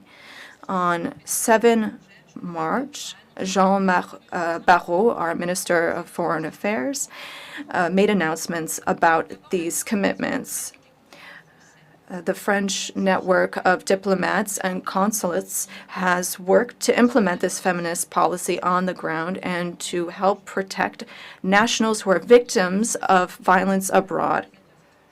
In 2025, this same ministry will sign a convention with a platform that works to assist French families that are victims of violence abroad. There is also another initiative called She Decides that works to help women have agency over their bodies, minds, and futures. This feminist diplomacy is part of France's commitment to strong and effective multilateralism that brings the voice of women and girls to the UN and all fora. Women must be able to play their essential role in negotiation and mediation processes. France has reiterated its commitment to the defense of women's rights by women's associations, and since 2020, it has worked to support several thousand organizations in many countries around the world, including 15 in the Americas. To support women's rights in the light of contemporary challenges such as food insecurity and crises, France has also worked in the digital sector and the sector of artificial intelligence. In 2024, France worked with the Netherlands to adopt the first UN resolution about violence against women online, and this was during the Summit on Artificial Intelligence. And there was also an initial declaration on human rights in AI, which is adopted by 12 countries, including 3 in the Americas. This action is also being seen on the ground. There are 5 innovative projects on several continents to help women who are victims of violence online, and this has been supported by a women's laboratory in 2025. France is working to address other gender issues, especially during conflict. The Minister of Foreign Affairs of France has also announced the first contribution of France to the Fund for the Women's Peace and Humanitarian Fund, which is the largest special fund of the UN to help women and CSOs in crisis. In the OAS, France also has a feminist diplomacy and works with SIM to provide financing over 2 years to help train women and implement a framework law for women's economic empowerment. Feminist diplomacy can also be seen actively within our ministry with the professional conduct of our diplomats who work to combat gender stereotypes, gender-based violence and harassment, including in the private sphere. This also includes addressing issues related to health and other aspects. France will host a conference on women's rights following the conference held in Mexico last year. I thank you. Thank you, France. I offer the floor to the permanent observer of the Holy See. Thank you very much, Chair. The delegation of the Holy See welcomes the convening of this joint meeting of the Permanent Council and the Inter-American Council for Integral Development to commemorate International Women's Day. We have taken due note of the contributions of the panelists and the interventions by all of those who spoke before me. This delegation congratulates all of the women present here today and all of the women in the Americas. We also recognize the delegations who share their reflections on the need for dignity and protection of rights of women around the world. Women play an essential role in our societies, and they are the ones who sustain and care for life. Without them, the future of humankind cannot be fully realized. The celebration of International Women's Day should remind us that all efforts must work to create the necessary conditions to allow every woman in every stage of her life to achieve her full potential. As Pope Francis has said, we need to think of a world in which everyone lives in harmony and everyone can be recognized for his or her talents and help contribute to a better world. The ability to provide care, for instance, is a feminine trait that is expressed not only within the family, but also within politics, businesses, academia, and in the world of work writ large. The Holy See encourages the young generations to avail themselves of opportunities for education, to achieve their personal, economic, and personal fulfillment, so that they can build a future with trust and peace.